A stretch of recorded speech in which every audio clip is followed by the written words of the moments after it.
Hey everybody, this is Johnny Beane, and we're live. Johnny Beane TV live stream. 8:09 p.m. Eastern Time, 5:09 Pacific, April 28th, 2020. We're here with John Mancuda. Hey. Hey, Matt. Hey. Hi. Hey. Hi. Hey. And DeAndre Paul. Hey, you guys. Hey. Talking guitars and 80s metal live. Welcome. Guitars. 80s and metal live. 80s metal. Good night, everybody. Yeah. Thank you. Thank you very much. It's funny, though. We say 80s metal, but we end up talking about whatever. Like all kinds of metal. 80s, 90s, grunge, disco, Gregorian chants. We're all about it. Symphony music, the original type, Bach, Brahms. Batch, Beethoven. The class. Beethoven. You know all that knowledge about Beethoven got Schroeder laid, right? Beethoven, Handel. Want my Beethoven? Chopping. Has anybody seen okay, there's Stream Elements. Let me know if Nightbot is in the chat, you guys. Nightbot was taking a nap. And guess what? We have executive producers like Charles Green, Mike Neese. Special shout out, Mike Neese. Thank you so much for everything, man. Robbie Johnston, Connor Johnson, 5150, Music Therapy Laz, and Michael Smith. Wow.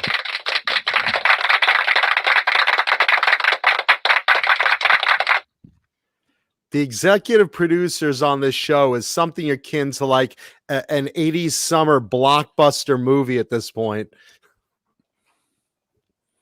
Yes, it's just people that just wanted to get their name on the magic. It's magic. We make audience disappear. Yes, that's really what it's all about. And sometimes escape. Sometimes they just want to try to escape. Listen, I want to escape, but all those producers have me shackled to this bed. In more ways than one. Shackled? Shekel. For a couple of shekels, Mancuda, you do the show, then you go. What's the big deal? What do I look like? Some kind of Jedi Knight? And see, now we're back to.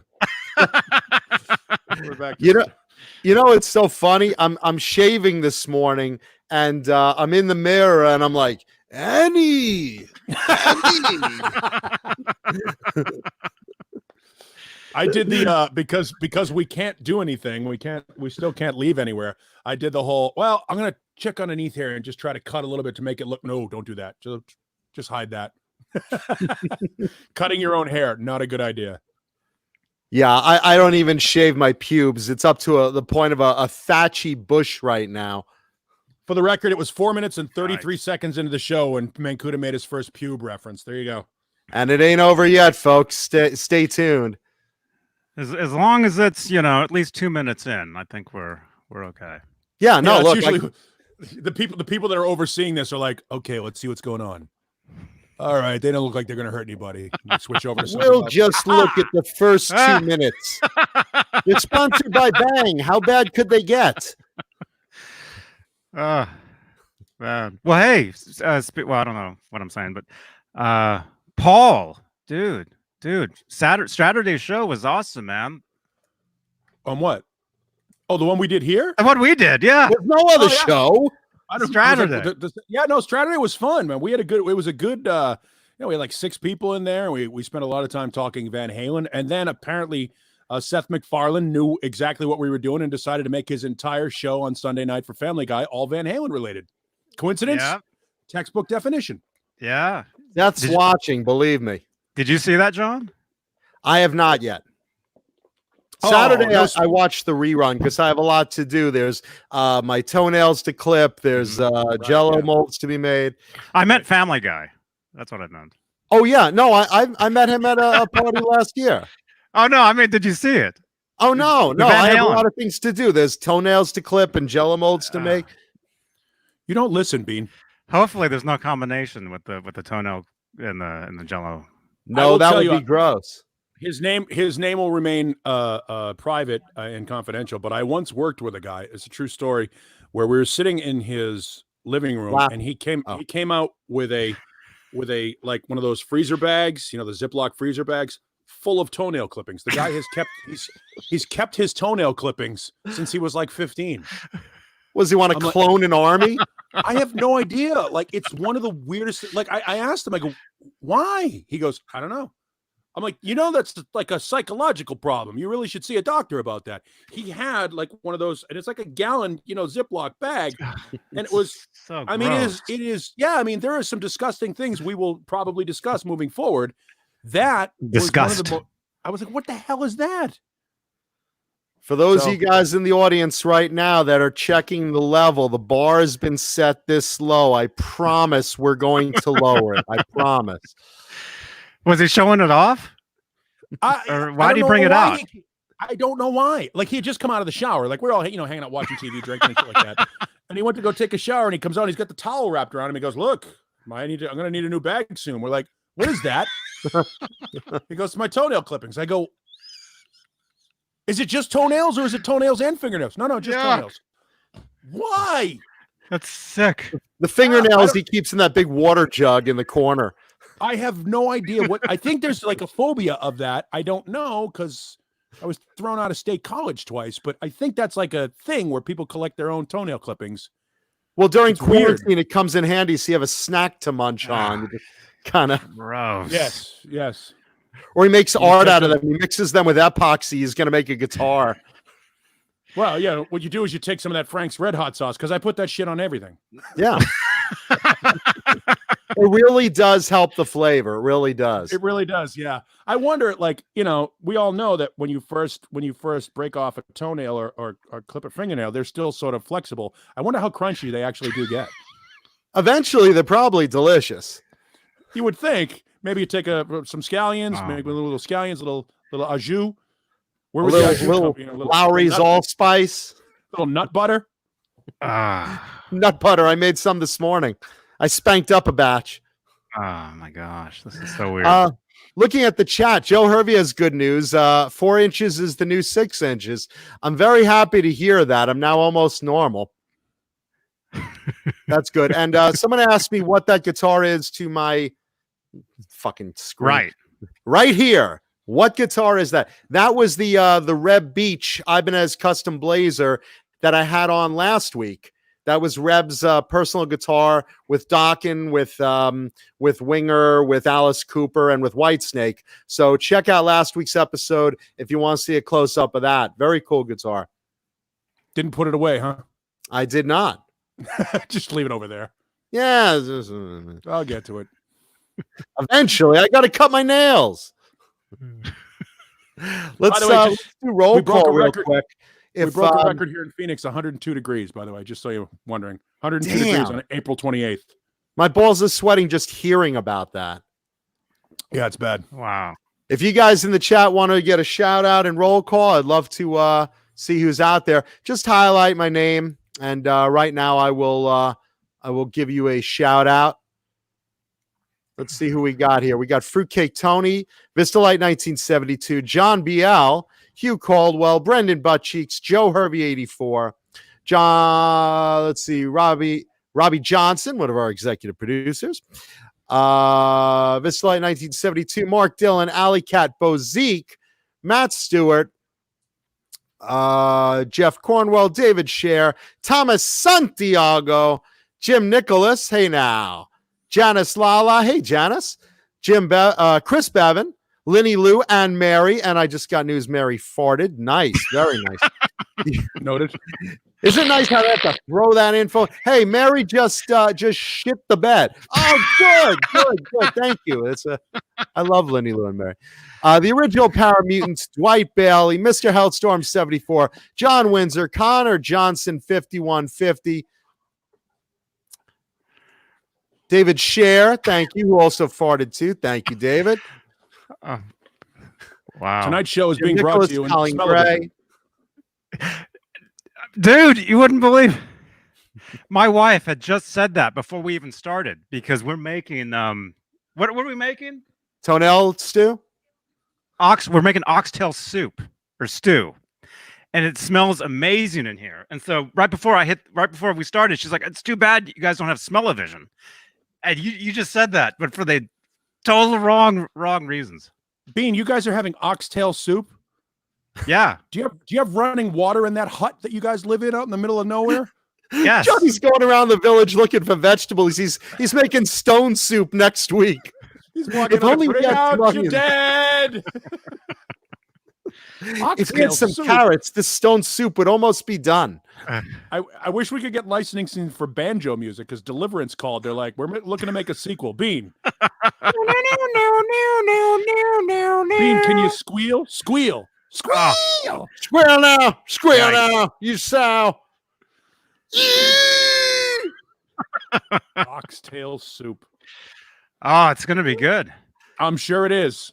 Yeah. And you have heat and everything in there. Yeah. Yeah. Jeez. Actually, it's too hot in here. Next week, Well, take Johnny's the freaking having jacket off. Yeah, jacket I know. off. I'm trying to look nice. But, You do. You're wearing a Tessie Switch shirt. No, Dean, one of the three of us has to be professional here. Mancuta's in a scarf. You're in a It ain't jacket. me. I'm just sitting here in my Dickies pajama pants. I'm sitting with my dickie out. Oh, wait. What did you say? What? Wait, what? I thought. Yeah. So what was it? Cock soup, or what were you making, Johnny? Oxtail soup. That's they use every part of the ox. Johnny's got the hooves for next week. Johnny goes to the market. How much for those chicken feet? No. I won't look at those. I get really grossed out by those. Everyone Give does. me some haggis. You know, because I have actual chickens, and when I see the feet, it's just not right. Yeah. Johnny's making chitlins for next week. Oh, baby. Fruitcake Tony, today's guitar of the day is a very cool Charvel. So that's all I'm giving. It's not a celebrity guitar, but it's a very unique guitar, and that's all I'm saying. Cool. Did I ever show you that that Charvel logo? That who keeps sending that in the chat? You've got to be Wayne here. Charvel. They keep sending me this old I'll find it. I'll pull it up and you guys can see it. But he keeps asking me if it's legit. And maybe let me find it. Show me. I'll show it to you. Show me. Paul and I will compare recipes. I'm making a hamster cake. What are you making, Paul? Again, nut butter. And with a nut butter, like a nut butter stew with some toenail clippings over the top. It's real nice. Some grated cheese and Frank's Red Hot because I put that shit on everything. Paul and I will show up for a potluck dinner. Someone will have potato salad. Someone will have stroganoff. I'll have stroganoff, and Paul will have nut butter with toenails.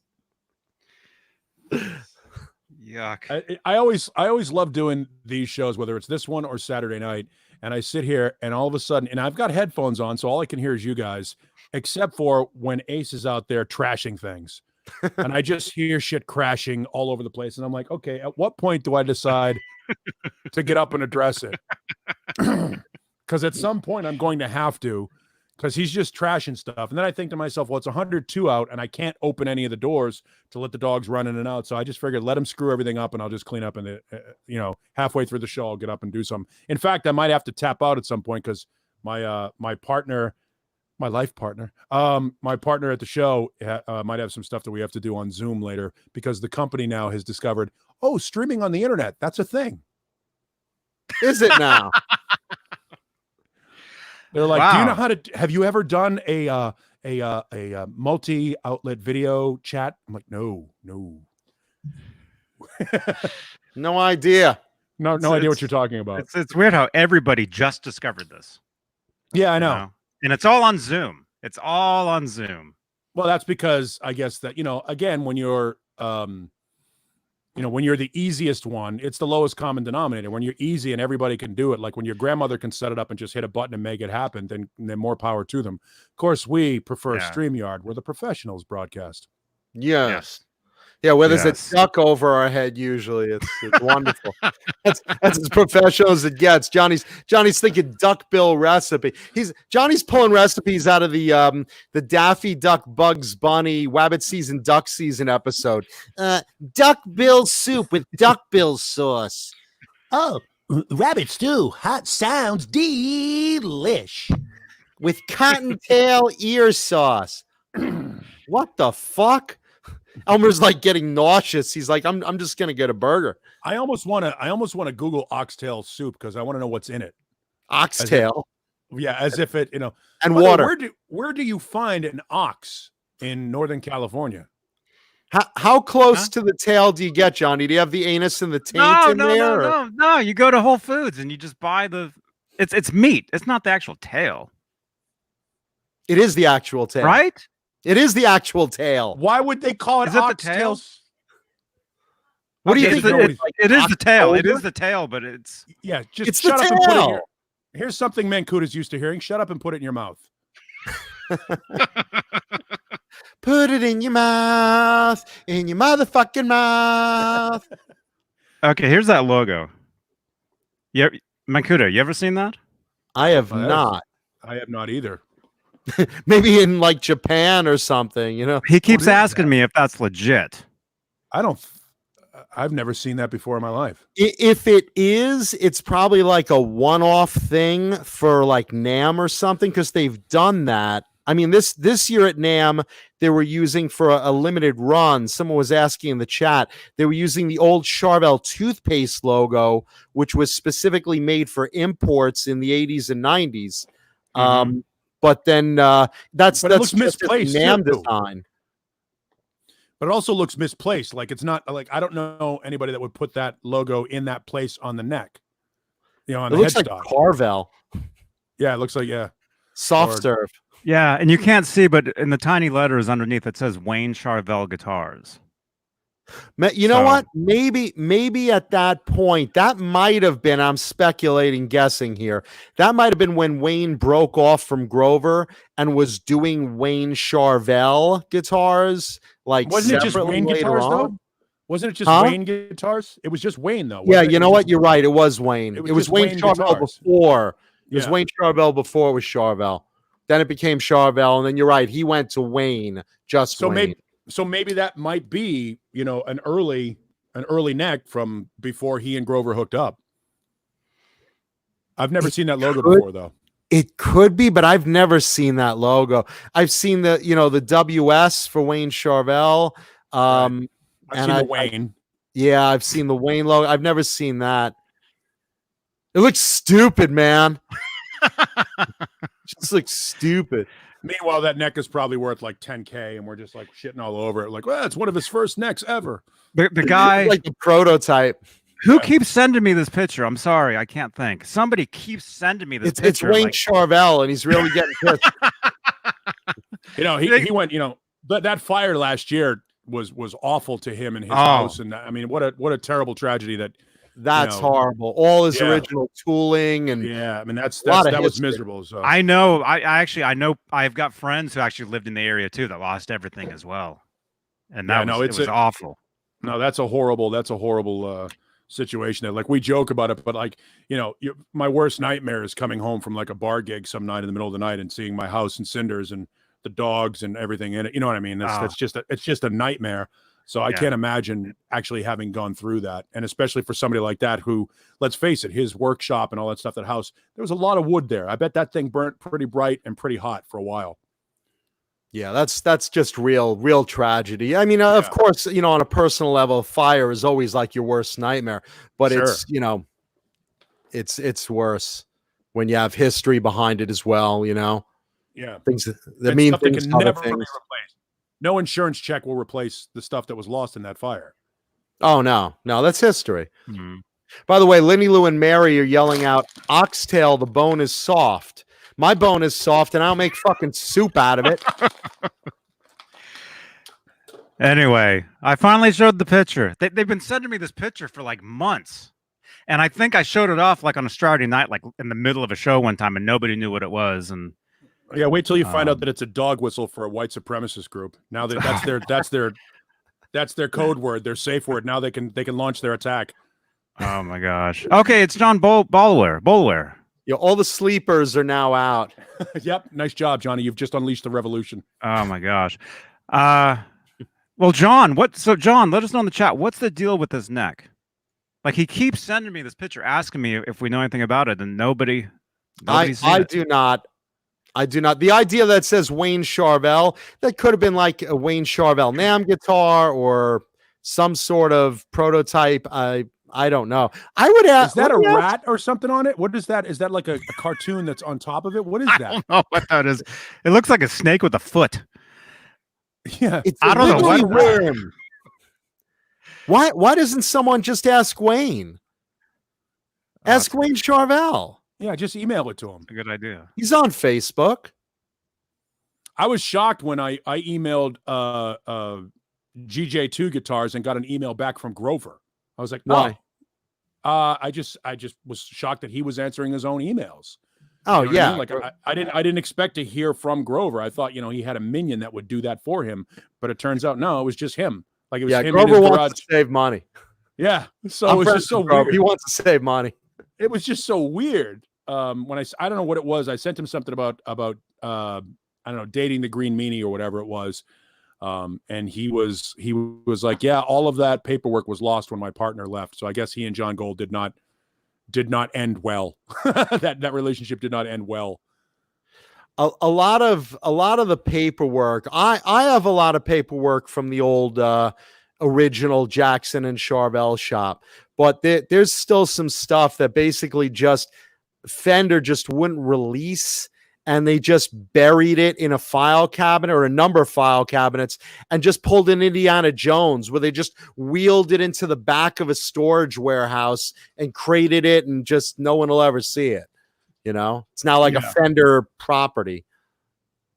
Well, and it was, give credit where credit is due. The folks over at Ernie Ball were smart, and they took all of their serial numbers and just put them into a database and set up an algorithm. So if you just search the serial number, that you can get all the information you need on their guitar, so that you can just leave their customer service people alone.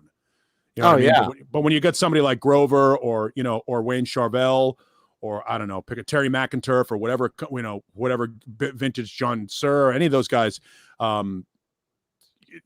people want to know, because nerds want to know, what was this? What was it built with? What part was this? How do I date the guitar? All the nonsense that comes with it.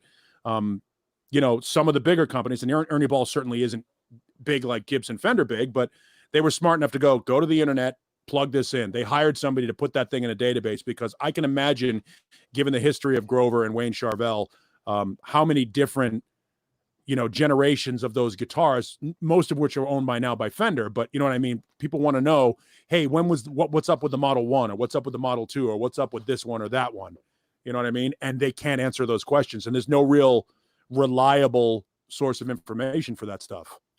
I get a lot of emails from audience about certain guitars that the Jackson built in the Rhodes. I have a lot of the early Rhodes logs, and those were all hand done, and some of like the first 250 were kind of thrown out because there was an error in them, but from like about 260 and up, I have those. I have that paperwork. So I get emails all the time. Hey, John, is this authentic? Was it really wed with white stripes, or was this really, originally a Kaler or whatever? And I'm happy to help people ID stuff for the stuff I have.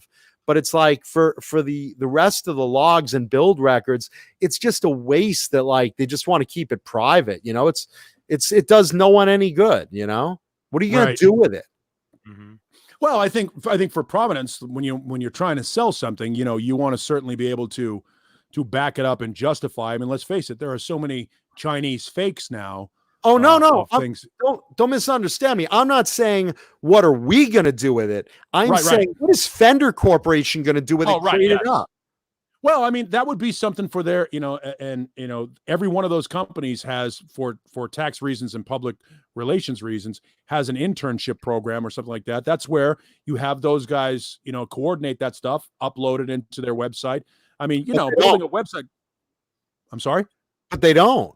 Oh, I know, I understand that. But you would think, one of the big mistakes that's being made in the guitar culture world is there's great reverence for these pieces of wood and wire. I mean, everybody that's into it, this is no different than a Corvette club or a Mustang club or collecting Michael Jordan, Air Jordan shoes, whatever. The people that are into it want to know everything that they can possibly find out about it. And that information is there if you just put a little bit of effort into it, Fender. I mean, let's face it. I would say, and maybe this room could correct me if I'm wrong, I would say that Charvel guitars right now, the ones that are being produced even in the Mexican factory, are superior to the Fender guitars. Now, is that placebo effect because I want the Charvel guitars to be better, or are they being built better? I don't know. But the fact of the matter is Fender should know that and should take advantage of the fact that people who love Charvel guitars want to know what they can about it. So expand on it. Give them all the information they can possibly get because, what might happen? Somebody might buy one. Corporate doesn't give a shit, though. And I've spoken to them. Trust me. Right, because it's Wall Street. There you What? go. Testing. I think that's I think that's part of the reason why interest in guitars has, up until the quarantining, has waned. But we just found out that music instrument sales are way up. Sweetwater and all those guys online are doing huge business right now because a lot of people, and Fender was smart by offering those free music and music lessons online, because now people are digging out that guitar that's been sitting in the closet for 20 years. And they're doing stuff. And I think there's an opportunity for those guys for the rebirth of interest in the guitar. Maybe we'll see, a new Guitar Hero come out of this whole thing. Again, I mean, other than, one or two guys, I still don't see like the new generation putting down their phones and picking up a guitar, No, you're right. Our generation, sure, back in our day. Thank you, by the way, 5150 JT complimenting the show. Thank you, man. And Alan Ford wants to know, what guitar am I chasing now, and what's my holy grail guitar I would like to own? What am I chasing right now? Tail. Oxtail. Yeah, oxtail. I'm chasing Johnny for the recipe. What am I chasing now? I mean, I never really know like what's going to come up and whatever. I mean, everyone who has something I want, I've either asked for dibs on it and, call me when you're ready to sell, or I know about it already and they know I know about it. What holy grail guitar would I like to own? I mean, there's like so many, probably like in the Hard Rock Cafe, I'd love to rescue out. And I've gotten one or two out of there, but it's like twists and turns. I'd probably love like Mick Mars, Theodore Payne Kramer. If they open their vaults, I'd love that. And I'd love something of Warren DeMartini, probably like, his Cross Swords or something. CC DeVille still has one or two I'd like. I mean, mostly like celebrity stuff that I already know where it is. But, nothing in particular am I like chasing right now. Right now, I'm like chasing stocking up my fridge with food and staying home. I'm chasing toilet paper. I have a guy on the hook right now that wants to trade me his 2013 Gibson Les Paul Custom Light for, I have a 2017 Fender American Original 50 Strat. And that's like I don't have vintage guitars, a couple of them, a couple of like the Ace Frehley and stuff like that. But, I don't know that I have a bucket list guitar. Like I would love to get something, from like Rick Nielsen, one of his awkward guitars, like one of the checkerboard, Dean or Ibanez, whatever it is that he, I'm sorry, Hamer. The Hamers. Five neck. Yeah. Oh, no, but just the one that looks like the Explorer. The checkerboard looks like Vans. You know what I mean? Right. The Hamer Explorer shape, because I think those are kind of unique guitars, but I don't know that, like, I can't think of a bucket list guitar. I mean, is there, like, I know everybody goes nuts over, Peter Green's Les Paul or Gary Moore's Les Paul or Jimmy Page's Les Paul and stuff like that. But I don't know that those seem like so unobtainable. Like that, I'll never be in a position where I'll be able to get a guitar like that. It's never going to happen. So you just give up on that dream. You know what I mean? That's just a pipe dream. You'll never have the money to get one of those or opportunity. You never know. What about you, Johnny? Holy Grail guitar that you're chasing. Oh man, I don't know. I really, I don't know. It's hard to say. I mean, I'm happy with what I have. You know, which probably sounds insane. You know, to some of you, like this guitar right here. You know, that's a guitar that Nesdal gave me. You know, in parts, and I've been playing it all day. That piece of music you guys heard at the beginning of the show, I just wrote and recorded that just for this. You know, on that. Maybe. So maybe are you going to smash that guitar then? In frustration? No. I love it. Thank you again, Nesdal.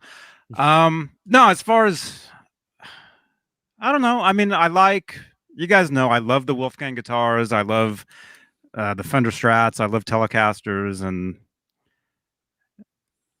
I don't know. I'm not always, you know, thinking, oh, I have to play something new. It's not like that. By the way,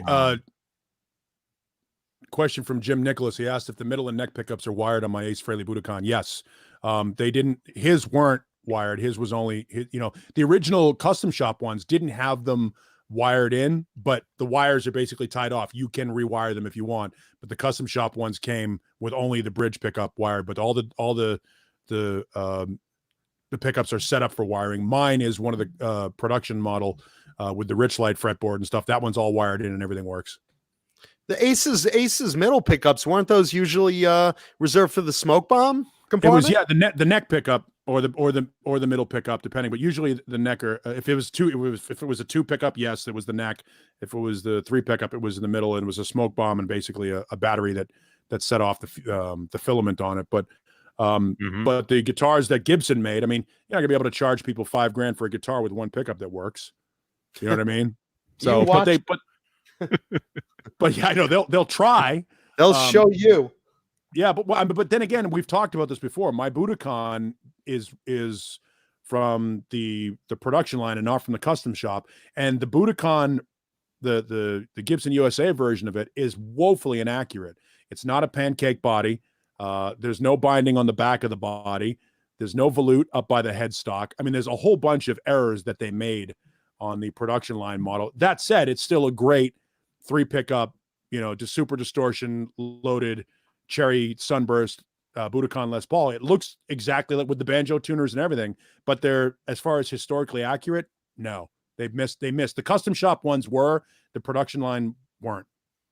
Yeah, most people don't think about it, but Ace was like a big supporter of the Norlin years, which I am too. Yeah. Randy Rhoads. I think those guitars, look, I think when you start getting into cork sniffing and talking about which guitars, you know, you're going to get good and bad during every generation, during every era, during every guitar company. I mean, some of them are lemons. I mean, that's especially back then in the 70s, they were handmade. There was no CNC routing or any of that stuff. So it was, you looked at a template, you cut it, and sometimes it wasn't right. And sometimes the glue didn't set right, or sometimes, and quality control, they don't know when they're going out the door. They had to produce 5,000 guitars a year.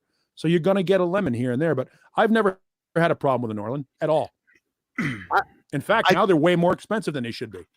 I think a lot of them weigh a ton, but with that said, almost, you know, out of the 4 Les Pauls I have, 3 of them are Norlins, and I love them. Right. You know? And I don't own a Norlin. I have, but and I've sold it, but I regret it because I wish I had one now. Someone just sent sent a Norlin Deluxe. Someone just sent a text saying, "Tell Paul he can go to Gibson and have them build him the Jimmy Page Les Paul." Says it's expensive, but it can be done. But he's talking the original. Yeah, I mean, you can buy a Jimmy Page Les Paul. I mean, I can buy one. Yeah, you can buy I mean, they're on Reverb and eBay and stuff like that. I'm not talking about the signature model. I'm talking about the actual guitar. I mean, that's the, you know, Hendrix's you know, his Strat from Miami. That's a Holy Grail guitar. Mm-hmm. He's not talking a replica of a Holy Grail guitar. He means like a real Holy Grail. Yeah, I mean, like If the any actual ones. replica can get a replica. Yeah. Yeah, when I said my Oh, holy no, grail no. is Warren DeMartini's Cross Swords is on my list, I didn't mean like I'm going to Guitar Center and picking up a replica of it. I meant like literally one, Warren's. Right. Oh, okay. Okay, well, in that case, if you're talking Holy Grail or whatever, Yeah, I would say for me it'd be the 5150 Kramer guitar. there you go. That That's would be the holy that grail. would be the one. That's the guitar that made me wanna do all this stuff, And also, are you noticing that Paul is kind of lagging out? Are you seeing that? No, I'm hearing it in all of you guys too. I'm hearing a lot of digital stutter. Are we Is that lagging on though? Tuesday. Are we like? Am I like? No. I thought it, but it what it, See, John sounds normal to me. Paul, did he sound weird to you? wow. There's a loaded question if ever I've heard one. No, but all of the audio is stuttering to me. I'm hearing Okay. all the audio stuttering. Okay, it's on your. It'd be on your end then if we all sound All right, like well, that to you. I'll tap out and come back. Goodbye. It's Bye. on its end. By the way, I'm looking in the chat. Edwin Crane and Janice Lala were talking about Metal Soda. Is there something going on? Is he okay? One of our regular audience members that we're friends with. I don't know. Sometimes people that's it's always kind of a weird thing where you're friends with somebody online or you see them all the time and then all of a sudden they're just gone. Gone. You know? Hi. Hey man, Hey now. Did you miss me? welcome. Now, first you were a top. Now you're a bottom. Well, I'm a giver. Hey now. I'm still getting the digital stuttering from you guys. Ah, I heard that. Yeah. What do you talk? Did you restart or did you just jump out and jump back in? I just jumped out and back in. I should probably restart the computer. Yeah. I'll see you guys I in about heard- 5 minutes. I hear it on your end. I hear it. All right, I'll see you in about 5 minutes. Okay. All righty. Let's see. Looking at some of the audience members. Huh? Is my audio all right?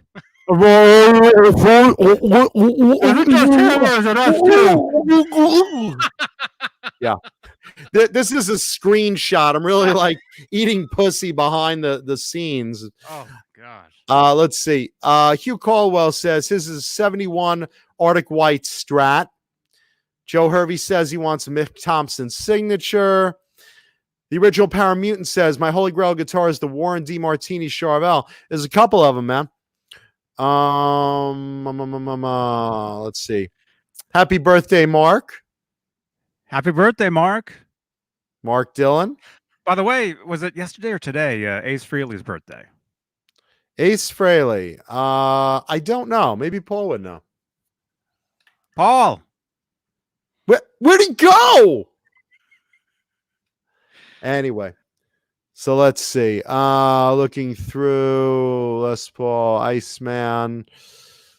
Yeah, when you're talking a Holy Grail guitar, I mean, if we're talking like nothing unlimited, then you're talking like, really like I Dream of Jeannie, blink it and make it happen.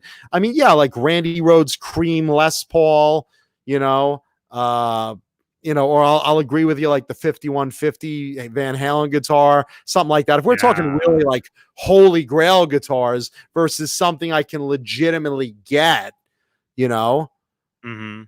I mean, yeah, I chase after a lot of guitars and, some of them celebrity guitars, but like I'll never own Randy's Les Paul versus, maybe at some point I could get one of Warren's, main Charvels someday. Who knows, Mm-hmm.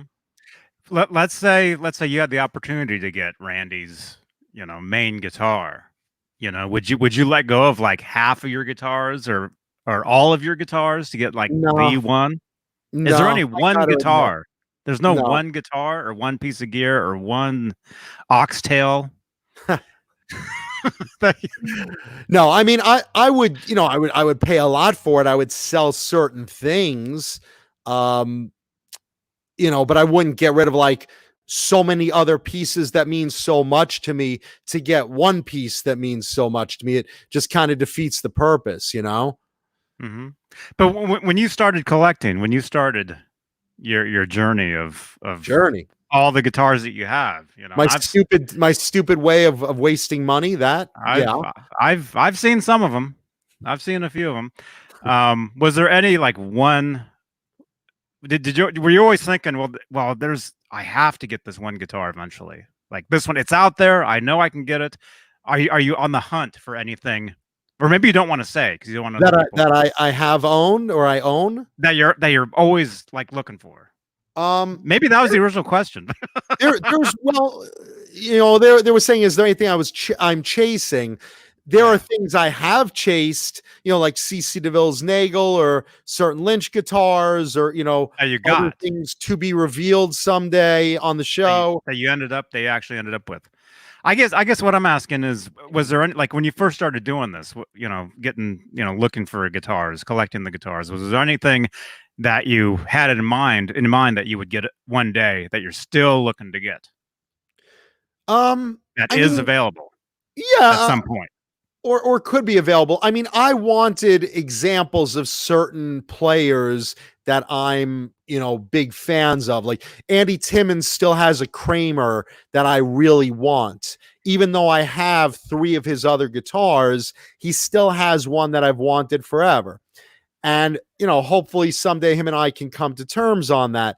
But, my initial goal was to get like from each artist that I was like very big enjoying their work, an example. Like I wanted a Mick Mars guitar. And again, something I knew of, something I recognized, not just, Mick played this or this was a backup, but literally one I had seen sitting stage side watching a show or in a music video that I was really a fan of, or something instantly recognizable. Like I wanted a Warrant guitar. So I got Eric Turner's Sex guitar that I had on here a couple of weeks ago. I wanted, a Queensryche guitar. I still don't have one of Chris DeGarmo's, but I have 2 of Michael Wilton's that I got from Mike. And, again, I just want, an example of one guitar. I say, oh, that's Mark Kendall's Shark guitar. Now I have a guitar I've seen him play in a concert I attended or a video that I really liked watching. And that's really my goal. Now, if I get more than one, like I have with CC or I have with Lynch or, a number of artists, then cool. As long as they're ones I recognize and remember and have fond nostalgia from, that's the basis of my collecting. Mm-hmm. Yes. Yeah. Yeah. So there. And it was Ace Frehley's birthday yesterday. Thank you, Original Power Mutant. And welcome, Mr. PHB Jr. Welcome, Bruce. Welcome. That is Bruce, right? Is that Bruce? That is Bruce. That is Bruce. Yes. Okay. Yes. Running joke on the show. Let's see. Jim Nicholas, have I ever seen pictures of Warren DeMartini with his performance Strat with Bugs Bunny on it? Yes. It's a black Strat, pretty worn down, with a Bugs Bunny sticker laying across the pick guard. Very cool guitar. That's one I would like from him. Again, he doesn't sell though. I'm friends with some of his family, and I've met him, and he's not really looking to sell for now. Let's see. Thank you, Kenny Dave. Thank you for the nice words. And thank you, Mr. BHB Jr. We love you too. Let's see. Yes. Chris Evans says, I get weirded out getting rid of a guitar to get another. I want them all. Dude, you're preaching to the choir. None of us want to get rid of any of our guitars. That's why I'm like one of the 3 little pigs. I'm like the 4th pig, because like the first one built a house out of straw. The second one built a house out of sticks. The third one built a house out of bricks. I'm building a house out of guitar cases because they're just fucking everywhere. He's not kidding either. Everywhere. He's not kidding. Believe me. You can't even walk into that room. Gear acquisition syndrome, gas, is very real.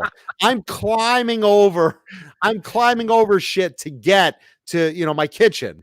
But Jeff Cornell asks, Mancuda, is Andy Timmons Kramer that you want the Hollow Flash Kramer? It's the black Hollow Flash. He sold me the red one. And we've talked about the black one over the years. Again, private conversations, but someday we'll see. I hope. I love Andy, and Andy was on the show, friend of the show. Mm-hmm. Speaking of Andy, hey, Will Neal, my all-time favorite guitarist. One of them is Andy Summers. Oh, there you go. Andy Summers, yes. Of the Police. Yes. Yes. Nice. No, by the way, now's a good time to mention this Friday we have a very special guest coming on this Friday. Billy Sheehan of Mr. Hey, there he is, Billy. Oh, Let's that's hear it for cool. Billy, the bass player. Yes. Where's the card for that? I'm That's really amazing. really looking forward to this, you guys. This Friday. Make sure you here, let me do this. Tune in. Our guest will be Billy Sheehan this Friday. Yes. One of the yes. nicest guys you'll ever encounter. Just a super nice guy. Billy Sheehan of David Lee Roth's band, of Talus, of Mr. Big. Thrasher, Sons of Apollo. Good Yeah. stuff. Yep. Took me a while to get into Sons of Apollo, but now I dig it. You know, I didn't like it when I first heard it, and I was like, it seemed a little self-indulgent. And then I got into it. I was like, all right, I get it now. You know what I mean? All Given the about choice. self-indulgence. No, I mean but it's like, you know, like I don't like I like prog rock and some prog metal, but some of it is just sort of overdone. And like I'm not a huge Dream Theater guy, but I like Sons of Apollo because Sons of Apollo write riffs and songs, and Dream Theater just jams, and it's, you know what I mean? It's kind of like for people who don't like Yes. Like I like the Trevor Rabin Yes versus the, you know, Steve Howe Yes. Mhm. Owner of a lonely fart.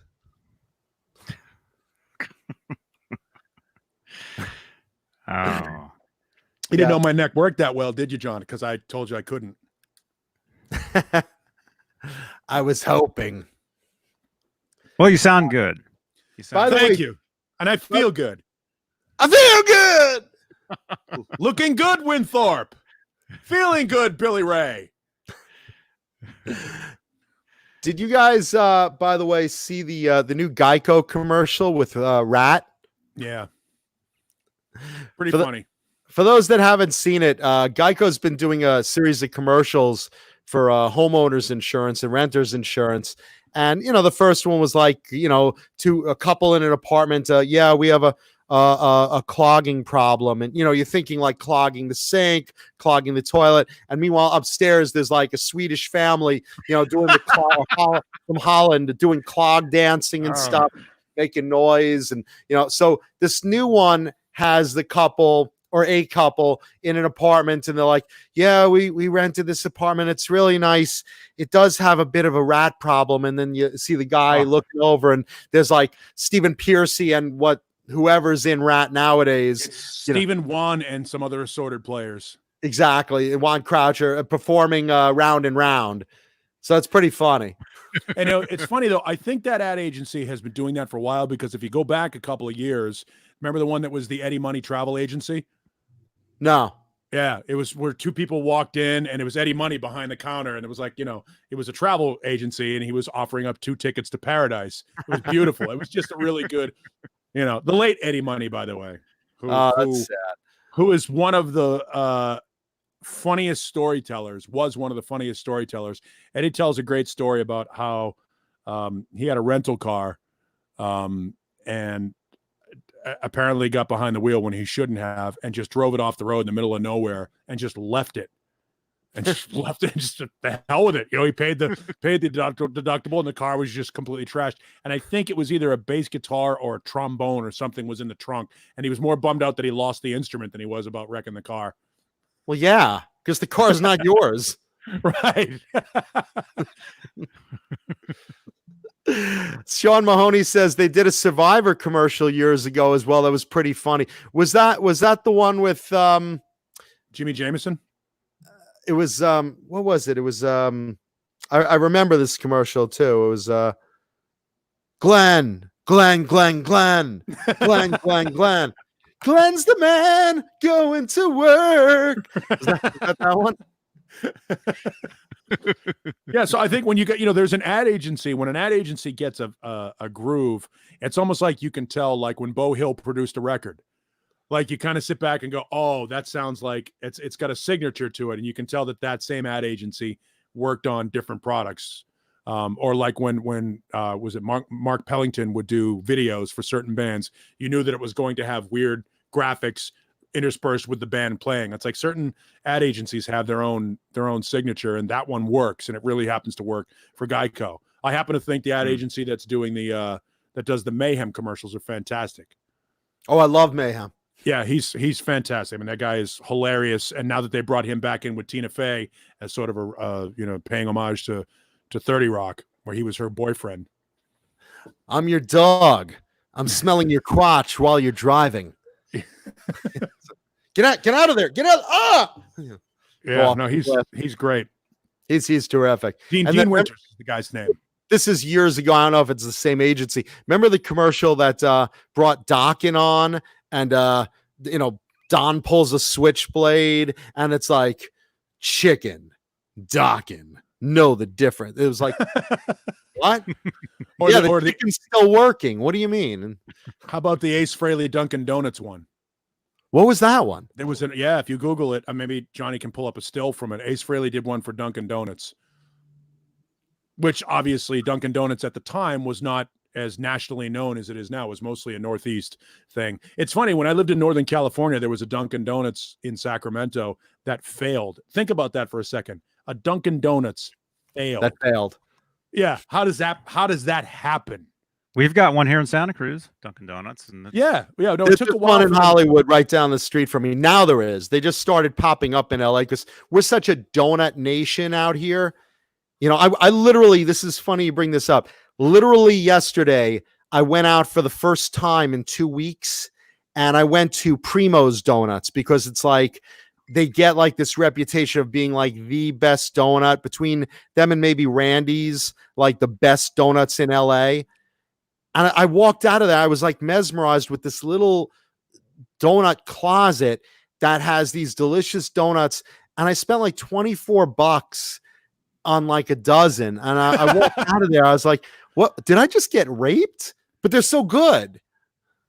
Yeah, there you go. There's your Ace Frehley Dunkin' Donuts commercial. And it was right when he got back with Kiss, because you can tell he's using the 97 signature Les Paul. What was the premise? Like, what happened? Gene was like, you need to get that guitar in there so we can sell more of them. No, I mean with the donuts. Like, what happened? There you go. It's it was a boardroom meeting. Whoa. No. Wow. Look at that.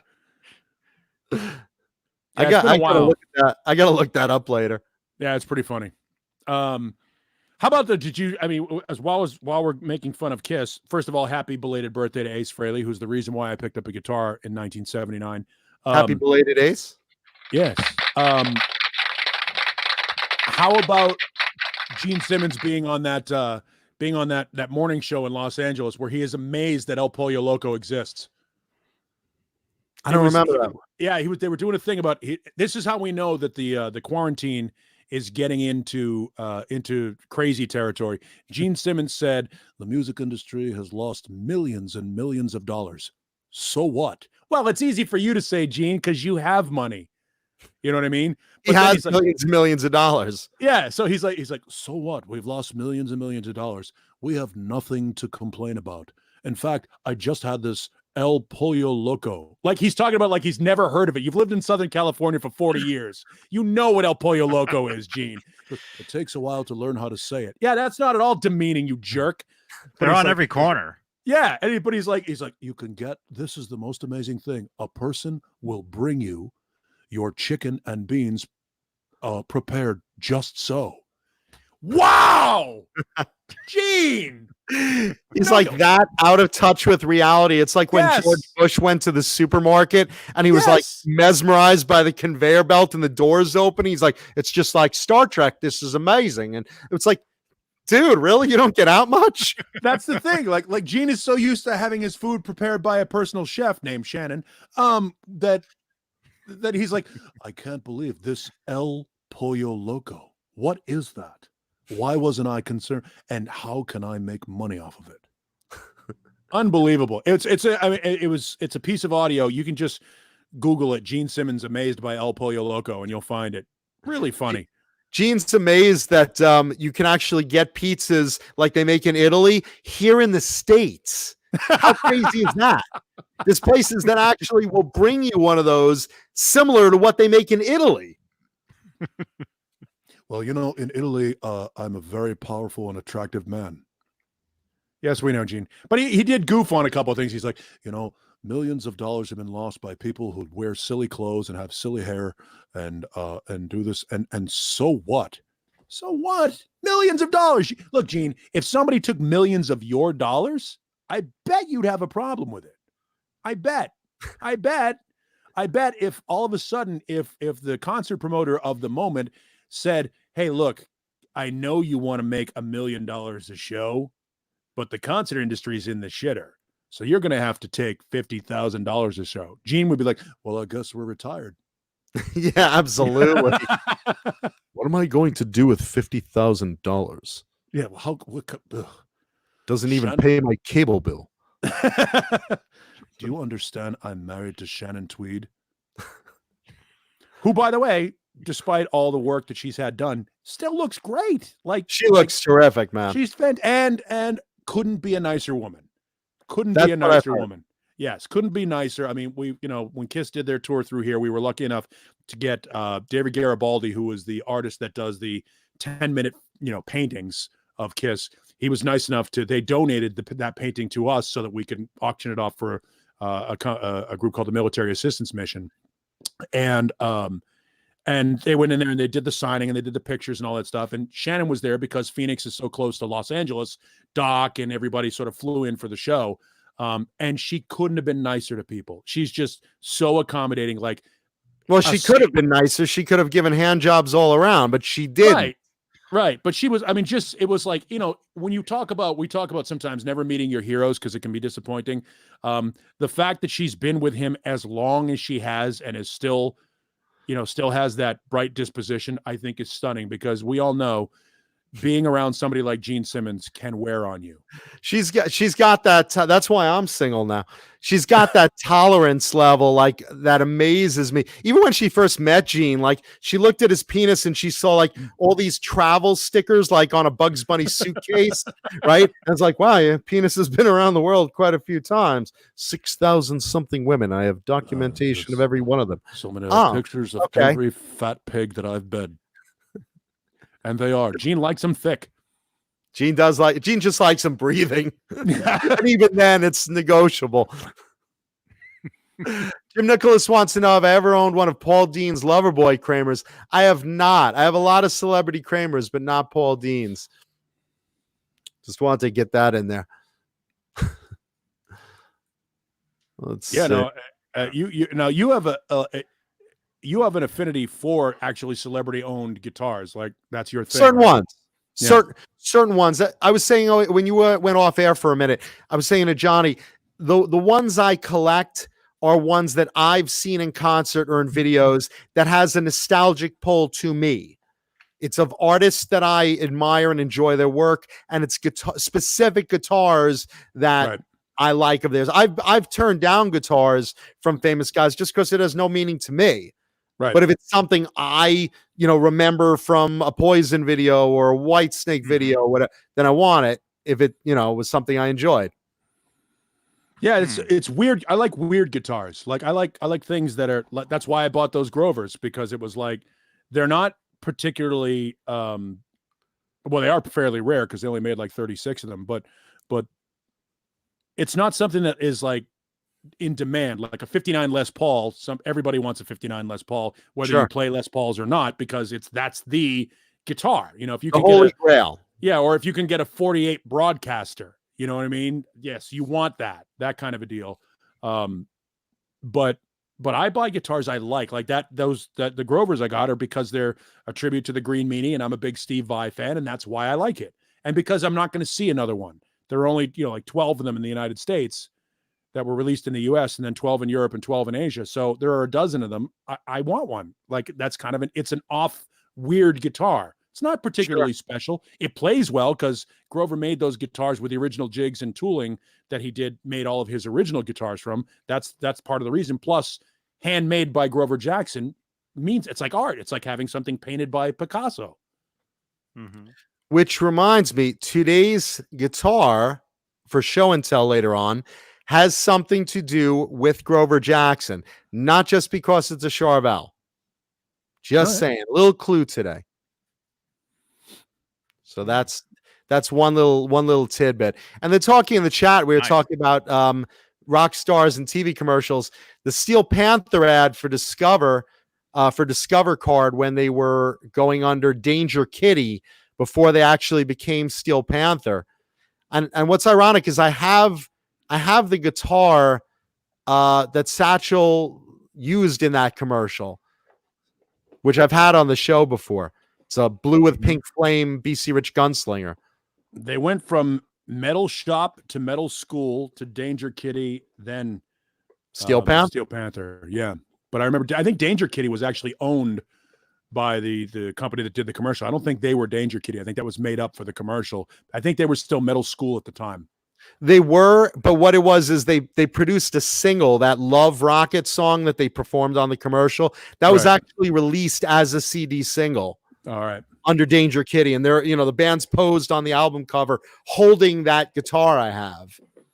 Mm-hmm. It's kind of funny. Danger Kitty, Love Rocket. I got a chance to sing with the Atomic Punks when Ralph was in the band in Sacramento. This is now almost 20 years ago. And he was back when he was doing the end of Ice Cream Man, where he would throw the microphone out in front of somebody that was drunk and try and get them to do the guaranteed part. So I did the guaranteed part and I was in key. So he was like, dude. So we get up on stage and I end up singing and talking about love. I was hammered. Don't remember most of it. It was awesome. But somebody has it on video at a place in Rio Linda, California. John Biel, you got to find that. Yeah, I don't know what. You got to find that. I don't know what the name of the. I don't remember the name of the bar. Roadhouse. I don't know if it was Roadhouse, but it was in Rio Linda, California. And just pulled up on stage to sing with the Atomic Punks. And I think, if I'm not mistaken, I think Russ was the guitar player at the time. So was Russ Parrish in the Atomic Punks for a while? Yeah. Okay. Let's see. By the way, big news. Someone's asking me about music news. The biggest music news of the week. Fans have been messaging me asking my opinion for weeks now. I think I talked about this a couple of weeks ago about the Masked Singer show, asking me, do I feel that the banana is Bret Michaels? And I don't watch the show, but because I got so many emails about this, I did tune in and checked it out. It took me all of like 10 seconds to say, yeah, look, I mean, clearly that's Bret Michaels, because I know the voice, I know the mannerisms, I know the way he holds his fingers out, everything. I've seen Poison live enough. I know Bret Michaels. So I told so many people, and some of them had bets with their spouses, and they're like, oh, my wife thinks it's definitely not Bret Michaels. I'm like, okay, you need to bet her a steak, a blowjob, and $100. You really need to jump on this bet. This may be your only chance to get something good and win. Definitely a guaranteed no chance to lose bet, And sure enough, this week it was revealed. And Sharon Osbourne, also like me, guessed it within seconds. She said, I've known him for 30 years. I've never cheated him out of money, though. I wish I could someday, but that's Bret Michaels under there. So it is Bret Michaels, and he was revealed this week to be the banana on The Masked Singer, which was very cool. And in a move that I'm sure that Sharon Osbourne would appreciate, he is now selling banana bandanas. Good for you. Banana face masks and good for you. Good for you, Brett. Hey, man, if you can't tour, you can't do your stadium tour now, do what you can. There he is. Now I wonder if that was, if you remember back in the day, there was a super fan, and this brings us back to the old days of Metal Sludge, the website. There was a super fan named CC Banana. Oh, I remember CC Banana. And it was the kid he looked, I think he did. I think he's dead now. He was a comic. He was like a stand-up comic. he looked and sounded like CC DeVille. Like he had, Right. he had the same face and the same really gruff voice, and he dressed like a banana.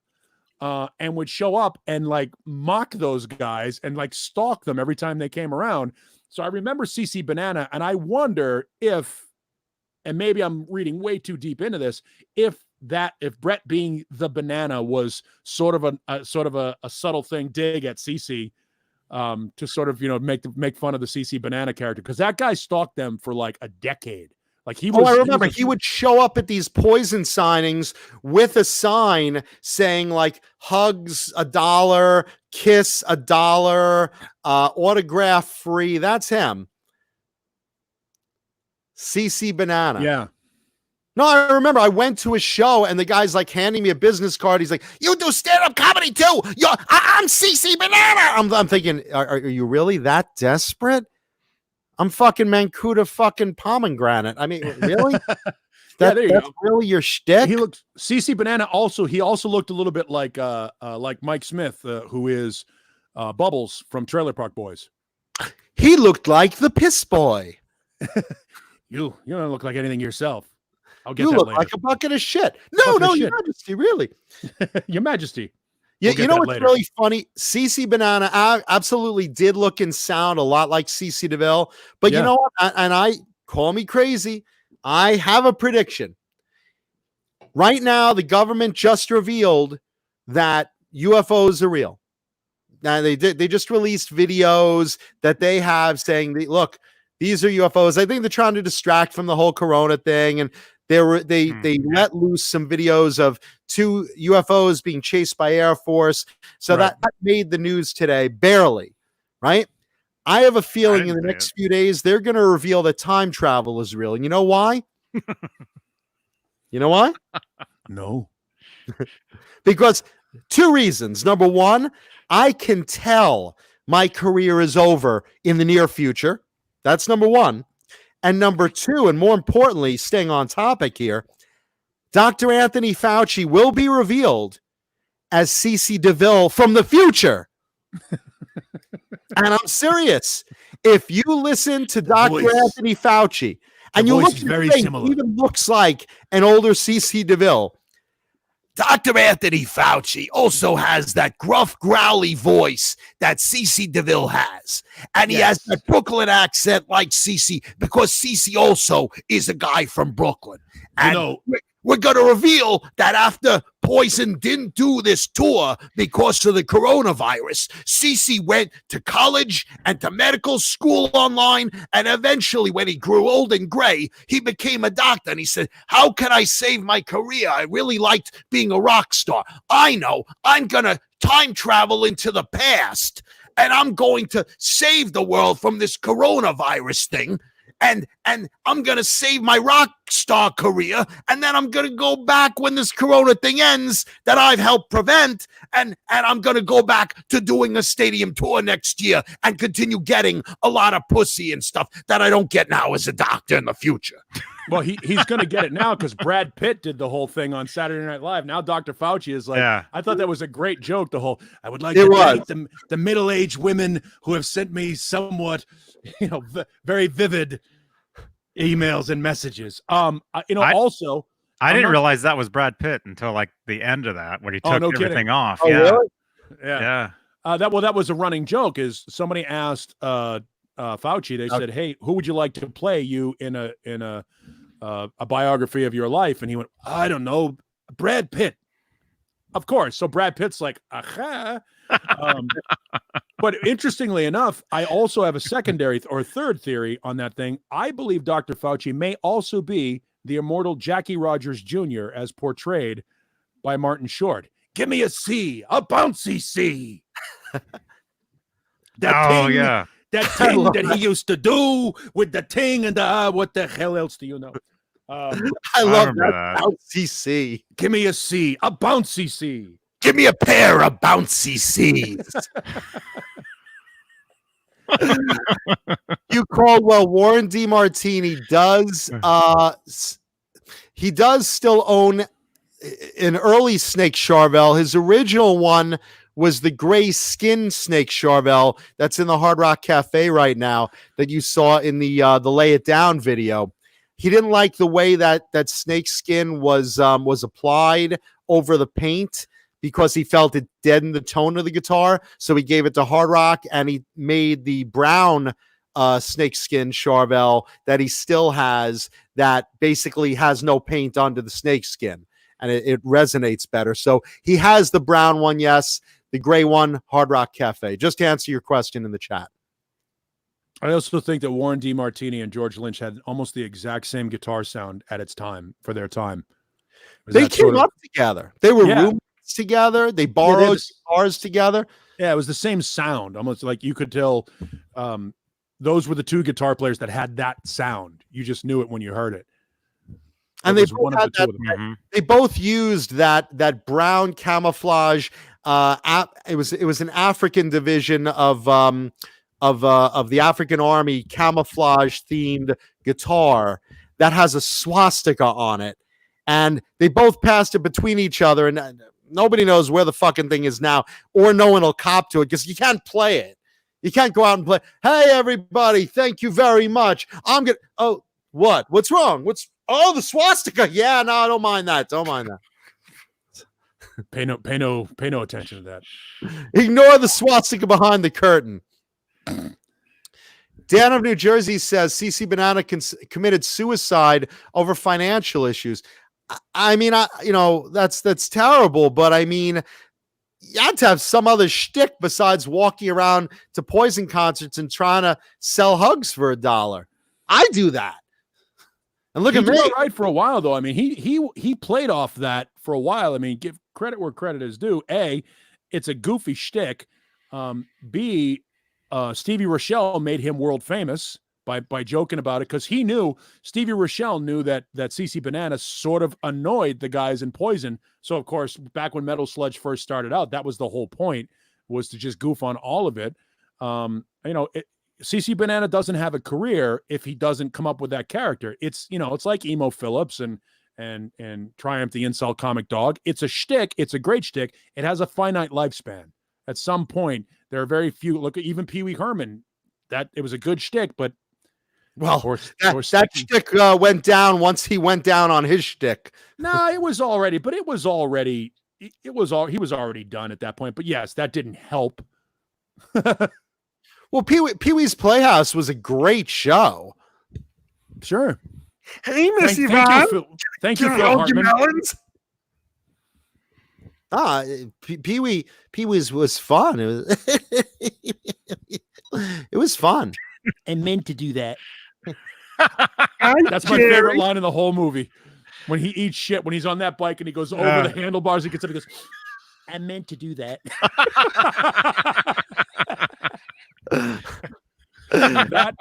That's like those little benign mentions. My favorite line in Ferris Bueller's Day Off is never had one lesson. He's playing, what was that, a piccolo or something? It was clarinet, I think. Clarinet. It was clarinet. Yeah. I mean, just come on. Those little things. It's not, the big shtick is fantastic, but when you get one of those little, and I blame cartoons for that. I blame Warner Brothers for that. Sirloin of beef, cirrhosis of liver. No kid got that joke. Oh, I love that. Yeah. Arise, sirloin of beef. You're too kind, Your Majesty. Yes. I'll never. Yeah, when the stork would show up shit faced and deliver the giant baby. I was just getting to these people. It looks like it says rabbit. Oh wait, rabbit. The wolf is rabbit. You can just have it here. Congratulations, you're a mother. I'm not even a father. Bugs Bunny, in the case of this giant baby, you are not the father. I knew it. I told you, you bitch. I told you, you stupid cunt. I told you. Never touched a woman. I met her one night, and life was a hop. And now I have found I am not the pop. She's the daughter of Rosie O'Grady, a regular old-fashioned girl. Look, I'm dancing. I'm dancing. Fry the Sign Guy. Yes, Jakey Lee and Warren DeMartini were also buds. Yes. Magic helmet. With my spiel and magic helmet. And I'll give you a sample. Kill the wabbit, kill the wabbit, kill the wabbit. We are grown-ass adults, and that's what we bring to the world. What would you do with rabbit? Can't you see that I'm much sweeter? I'm a little senorita. Yeah, and that's not racist either. That's the other one. How about the old? We've done this before. Racism in cartoons. Remember when Bugs Bunny and he meets the savage guy, unga bunga bunga bunga bunga bunga bunga. But there's the bunga. There's one where he goes to one of those African tribes, jungle tribes somewhere, and he takes the things and puts them on his neck, so his neck is longer. The plates. He puts the plates in his lips. No, yeah, but no, those are rings around his neck, and the plates are in his lips. Plates in his mouth. Yeah, the plates are in his lips, so he has big, huge lips, and then he marches in step with the tribe. I'm like, oh, back then, I didn't think twice about it. Now you just go, what are you doing? Dude, do you remember the World War II Bugs Bunny cartoon, Bugs Bunny Nips the Nips? Yeah, when he's flying the plane. Shit. He's flying the plane. He's got the glasses and the slanty eyes and the buck teeth. What the hell? Oh my God! Like, holy shit! You kidding me? No, I always imagined there would be like a clan meeting over at Foghorn Leghorn's house. He would never admit it, but you just see obviously the shape of a rooster with a clan hood on. Boy. I'm burning a cross on your lawn, son. Nice boy, but we don't want him in the neighborhood. Pay attention to me, boy. You're lowering property values. I say a cross burning, son. 2 pieces of wood set on fire. I'm a chicken hawk, and I like chicken. All of you brown ones always like chicken, don't you? But and then you look back. Gosh. Then you look back at what chicken hawk actually meant, and you go, "Oh Jesus! Oh jeez, that's not good either." It's like, could there be any more racism in these damn cartoons? It's like it makes me cringe today. Unga bunga bunga, unga bunga bunga, bunga. Bunghole, bunghole. Yeah, there were. I mean, you could go on and on. It never ends. But yeah, Warner Brothers. You thought Walt Disney was a racist? Well, yeah, he was. He was. Yeah. Although, did you see his one of his nieces or great granddaughters or something like that? She put out something about how people were getting money for the stimulus checks, and her quote was, "What in the actual fuck?" It's his granddaughter. It's it's I forgot her name, Elaine Disney or something. Yeah, something like that. But I love what in the actual fuck. And I was like, can you imagine Walt Disney being alive and hearing that?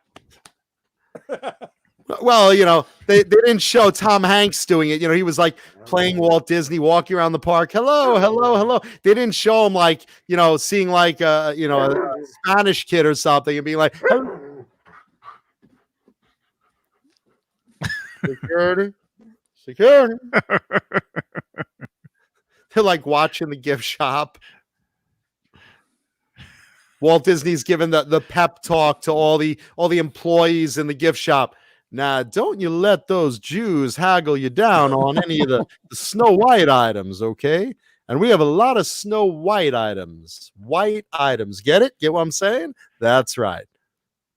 Pay attention to me when I'm talking to you, boy. I love the fact that the whole point of Warner Brothers was to fuck with Disney. I love the fact that the elephant pitching in baseball was just to piss off Dumbo. The whole idea of Dumbo. There's nothing in the rule book that says an elephant can't pitch.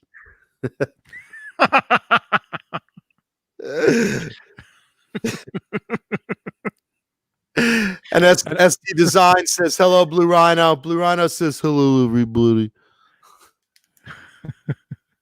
It's funny. Every time you say Blue Rhino, I think, oh, is Mancuda buying a new propane tank?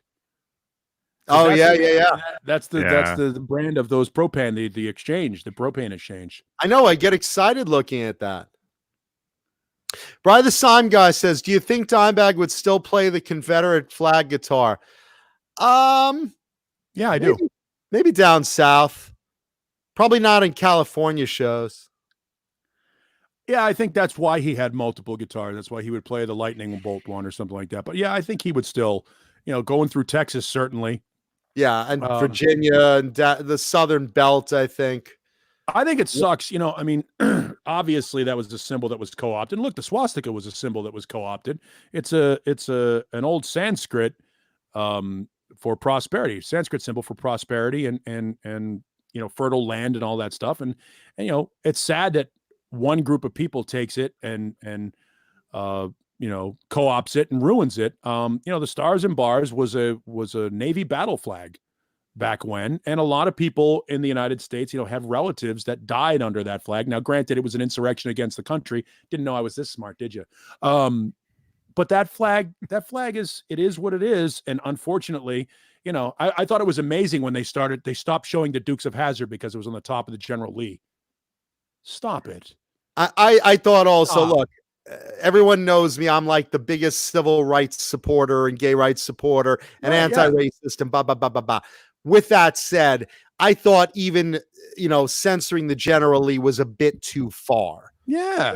I mean, look, when it comes to stuff like that, now I'm on a soapbox. When it comes to stuff like, racist symbols like the Confederate flag or whatever, right. I mean, it should still be prominent in places like museums. Maybe you're offended if it's on a current state building. I get that. Right. But if it's in a museum where it should be on a big display so that we can learn from stuff like that, or the Holocaust Museum, or slavery, remnants, or, so that the shit doesn't happen again, ever, ever, ever. We know what was interesting. And never mind. I'm not even going to get into it because it goes into a political realm that I don't want to even go to. But I just will tell you that I had a friend of mine, who put up a beautiful tribute to Robert Clary, who you may or may not remember was LeBeau on Hogan's Heroes. And within this big piece that he had written was a nice reminiscing of Robert Clary and Warner Klempler and a couple other guys who were on that show were actual survivors. And thought that their participation in that show in a mocking fashion was their way of showing solidarity and healing from that situation. This person also happens to support somebody who is one of the most dangerous racists on the planet and doesn't even realize it, doesn't even realize that they're supporting that person. And it's just a weird dichotomy there where I think that's the scary part about all of those things, which is why you shouldn't bury those symbols, because if you bury those symbols, then they sneak up on you again. And I think we have to watch out for stuff like that. I think we're in very dangerous territory as a country, especially right now with all the nonsense that we're dealing with. So let's get back into like music and guitar right now. I call it the cold civil war. We're in a cold civil war right now. Yeah, let's just hopefully music and all of those things that unite us will come out of this comedy. Thing. Right.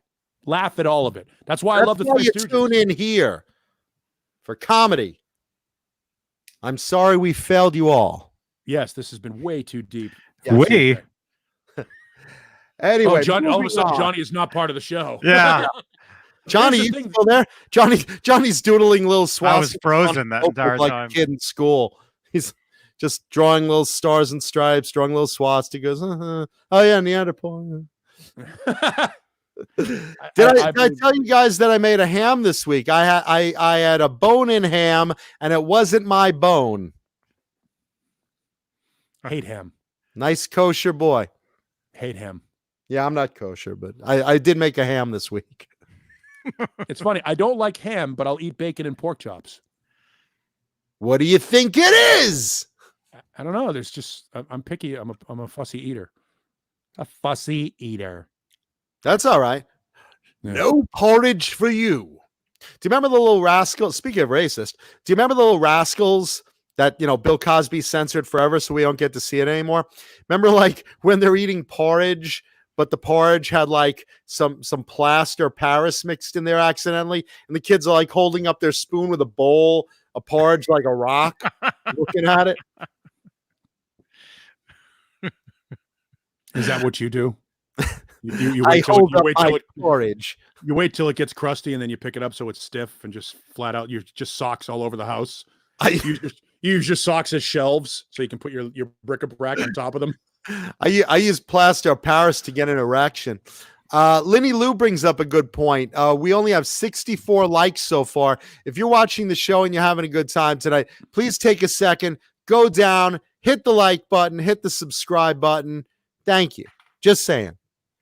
This bout of racist spewing was brought to you by Bang Energy Drink. Bang Energy Drink. Timing is everything when it comes to racism. Thank you, Bang.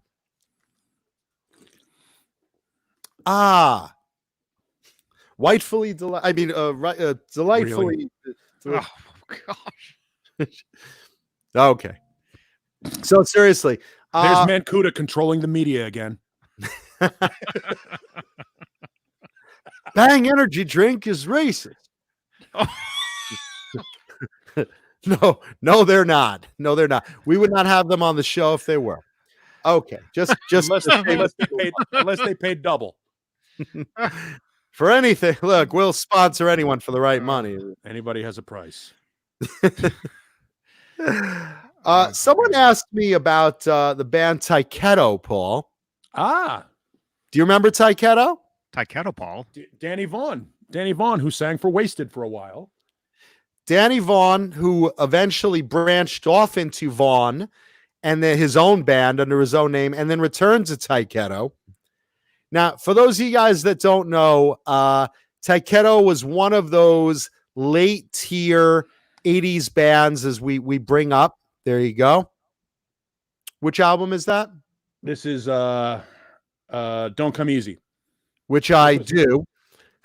Usually too fast as well. There you go. There you go. So that album came out, what was it? Like 1989 maybe? I think later than that. 91. 91 even. Okay. But they had a song called Forever Young that was kind of big. Forever Young was a great song. I love it. I thought overall that was a good album. And these guys were really good musicians. The name Tyketto came after something they saw graffitied on a wall that they thought looked and sounded really cool. So they basically took that as their logo. Yeah. And, in general, they were one of those late tier bands that kind of got the raw deal. They sounded a lot like some of the others. But look, at the end of the day, they were a pretty solid pool of musicians, I think. Well, and keep in mind, Danny started out, he was on the Wasted album, Save Your Prayers, which was a relatively successful record. It was the only time that Pete Way almost became a household name. Because again, when we talked about Headbangers Ball, all of those bands were they got a dozen of new bands, new videos every week. And because Danny Vaughan was good looking and looked good on camera and sang well, that Wasted record almost became a thing. Meanwhile, the early Wasted stuff is fantastic, but it's a little heavier. But that record, that Save Your Prayers record, almost became a thing. Wasted, on the precipice of doing well, falls apart.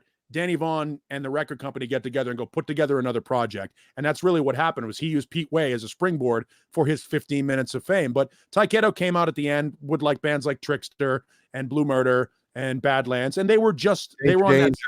Yeah, they were the second tier of the last wave. Yeah, they were the last wave. They really were.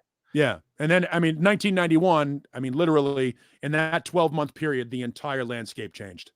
Yeah, and well, 92 actually, but 91 was the floodgates just bursting open. Yeah. I used to confuse them with South Gang, which I also own, but I'm not that motivated to get up and get it. This is Paul's exercise regime through the whole quarantine. He's like, oh boy, all right. Yeah, the South Gang single is Tainted Angel, by the way, if anybody wants to know. She's my tainted angel. And by the way, Ooh. I love Butch- that song. Butch South- Walker alert. That's what Butch Walker did before he became famous. before he became famous. Yes, that was Butch Walker before famous. South Gang also was a good band, but we're on Tyketto because I got a request to bring up Tyketto, and so basically you had you had Vaughn as the frontman. You had, what was it, Saint John, or what was the guitarist's name? Wait a minute. I don't know. I can pull it out if we Hold need on. to, but Look, but pull it out. I thought you meant something it else. doesn't matter. You wouldn't see it. Yeah. Brooke St. James was the original guitarist. Sure, I'm sure. Real name. Yeah, of course. By the way, Gus Gus Kowanowitz. Just to deviate for a second, Gus Buster asked whatever happened to Y&T. Still together, still making great music. Absolutely. Now back to Tyketto. Tyketto made that album, and they had a second album ready to go for Geffen Records. And Geffen basically said, even though they were under contract, we don't want it. And they're like, what? But we have a contract. We're releasing you from your contract. But the album's done.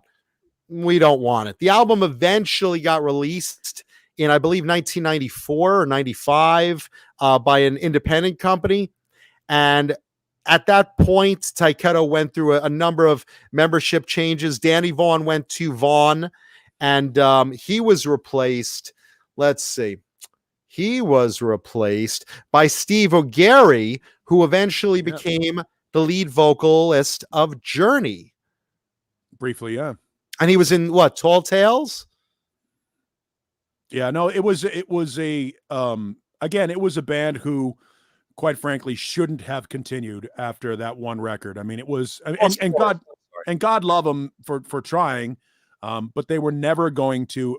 It had to be like Wrathchild America when they changed their name to Souls at Zero, because when you see that picture of Tyketto, and then 1992 rolls around and you're still trying to market yourself under that name, it doesn't work. Look what happened to Faster Pussycat when they tried to change and become, more sleazy and more Marilyn Manson-like. It just didn't work. So you go and you rebrand it. You rename the band, go off and do something different. If you want to use the same musicians, call it something different. Unfortunately, once you are known as Tyketto, or once you are known as Enough's Enough, that's who you are. Yeah. Mm-hmm. And regardless of how good the music is, it doesn't matter. You're still going to be that band. Did they? You're a product of that era, and you are defined by that era. That's why. Amir Durak, worst name in the history of music, would go off and stopped talking. He never talked about his association with Rough Cut when we went off and played with Orgy. Yeah, because Rough Cut was 1,000% 80s. What more could you say? Right. So they don't talk about it. Just he went off and did his own thing. Or when Tim Skold, went over and played with Marilyn Manson, you don't think he referenced Shotgun Messiah, do you? No, that's a death knell.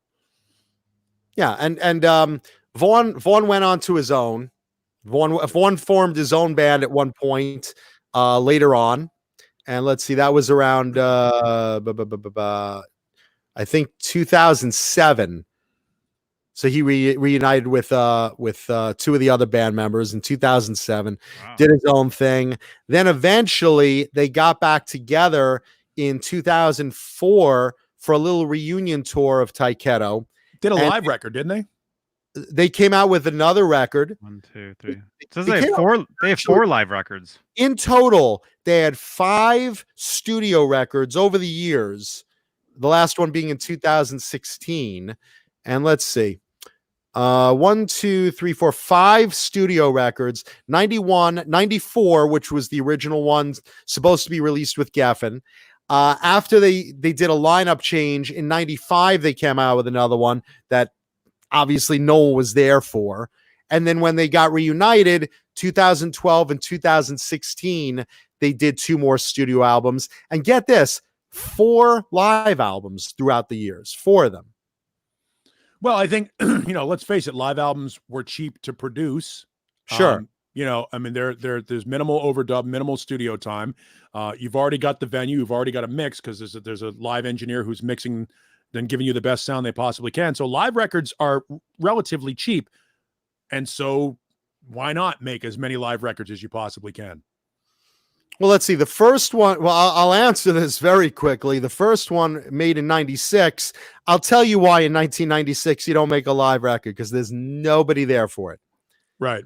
So that was 96. Then now that they're back together, and what really got them continuing to tour and play live again in the new millennia was basically things like the Monsters of Rock cruise and the M3 concert and those type of big event concerts that found all the little 80s bands and gathered up like 50 of them and said, hey, let's have the M3 festival where all the 80s bands are playing a set.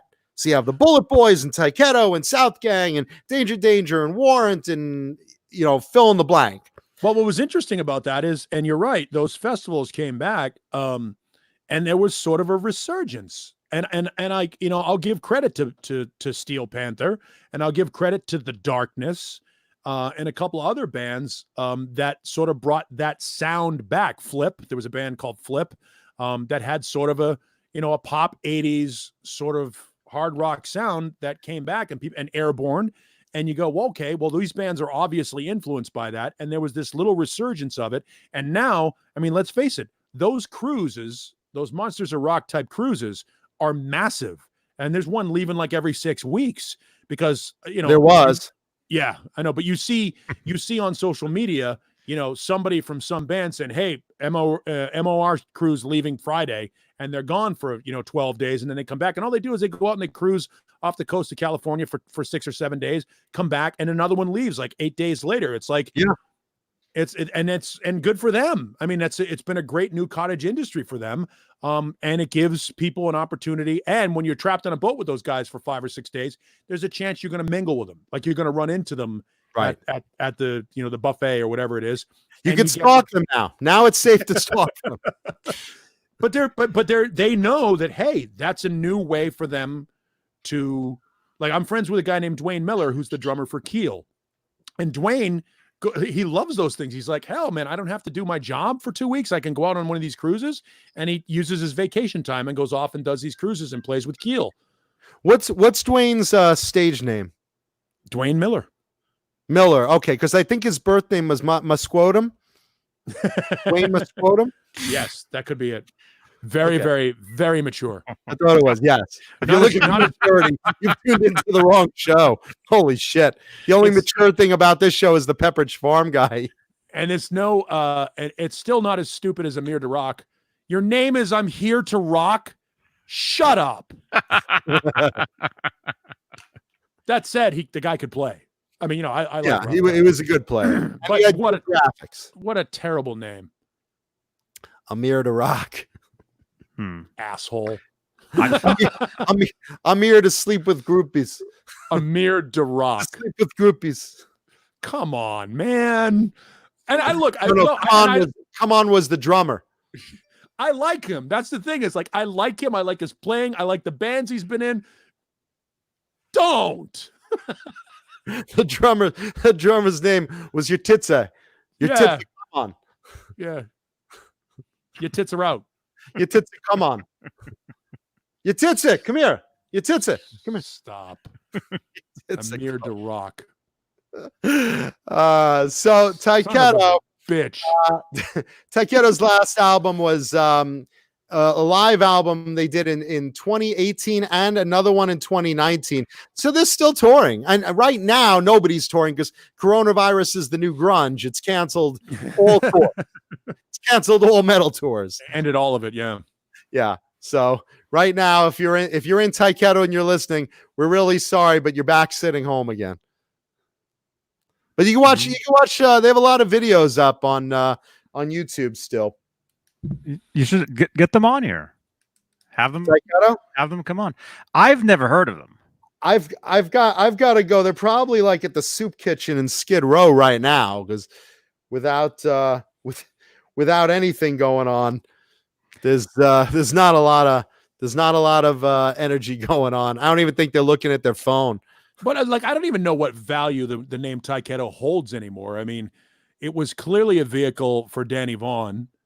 It just didn't make any sense. I mean, the idea that, it's like when Tony Iommi was still touring as Black Sabbath and he was the only Sabbath. And you're like, you're doing more damage to the name. And again, Tyketto never had a name, so I mean, how much damage are you doing? I guess. But I don't see any value in continuing. Like, why are you married to that name? Well, again, if you're going to be an 80s band, and again, just my take on it, if you're going to be an 80s band and you have recognition as an 80s band, you're playing off the nostalgia of all the 80s bands. Look, this show exists because we talk about guitars and 80s metal. There's not your average 15-year-old. Okay, Tom Jr., he's in the audience, and a couple of other youngsters, but most of us remember or like 80s metal, and that's a lot of nostalgia based. There's not a lot of millennials going, hey, put your phone down, man, but I'm on Snapchat. No, man, talking guitars and 80s metal, man. Mancuda's on right now. Come on. They're not. Yeah, but you are seeing a lot of those kids wearing Iron Maiden t-shirts and Guns N' Roses t-shirts. They don't even know about it. They don't. That's even the thing. The fashion has one come Iron back. Maiden song. The fashion has come back. Wouldn't it be great if they took, like we did when we saw the Iron Maiden album covers? We went, hey, let's buy this and see if it's any good. Wouldn't it be great if you saw a kid wearing an Iron Maiden t-shirt and one kid looked at the other one and said, I wonder if we should check this band out. They're coming to town and playing, and that would be great. You'll never see it. Nah. You'll never see it. It's like, thanks a lot, Dream Killer. Who was it that had like an AC/DC t-shirt on and took a lot of shit for it? Was it Taylor Swift? No, it was one. I think it was one of the the Kardashians. Kardashian snatches. Okay. Yeah. Can't name an AC/DC song. No. Just who was it? They were asked. Somebody was asked in an interview, "What's your favorite Van Halen song or your favorite AC/DC song?" Oh, it's Eilish, Billie Eilish. Yeah, because she didn't know who Van Halen was. Right. And again, and Wolfgang, God love him, stepped up and went, "That's cool. I think your music is great." Yeah, and Wolfgang said, "Hey, look, you're not of my generation, but I think Billie Eilish is cool, and Van Halen's cool too. You should check us out one day." He did it totally classy. But look, the fact is, no one's going to, be a big Iron Maiden fan because, some chick has cut up a shirt and wears it as a fashion statement. It's nostalgic. It's cool to us. To them, it's just like edgy. Gives them an edge. Right. Wouldn't it be great if they did, though? Wouldn't it be great if somebody went, hey, that shirt is cool? Yeah? You think the shirt's cool? The band is even cooler. Oh, my God. You got to listen to Aces High. The live version, I'm talking. How great would that be? I mean, Yeah. I would love nothing more than that to see. And I'm not saying that new music is bad. Most of it is pretty bad. But buried within that, buried within the bands that we love, the Iron Maidens, there were terrible bands around Iron Maiden. The argument that I always make is nobody, as good as they are and as much as people like them, 30 years from now, there's not going to be somebody sitting here in a digital form or whatever form that they're dealing with content like this, talking Zoom. about extolling the virtues of Shinedown. They're just not. Shinedown would never have had a record deal in 1987. They just weren't good enough. No, you're right. But they're one of the bigger bands of the past 15 years. Let me give a shout out to SD Design.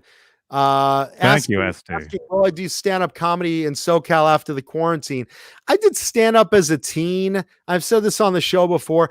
I don't know. I love an audience, but I really love doing like live TV or live radio or shit like that more than like just standing on a stage and like having a set.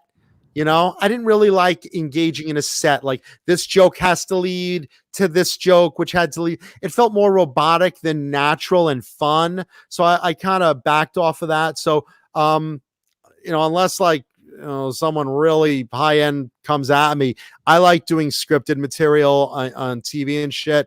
And I like doing like improv stuff like you're watching right now.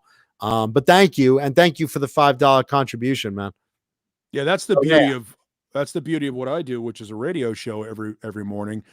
It is an opportunity to do improv comedy every day based upon what's happening in the world. And it sharpens your skills. And you do get to do, it's not like you're not confined to do a set. And don't get me wrong, stand-up comedians, the way they do that, that's an art. There's an art to that, but it's a different art form.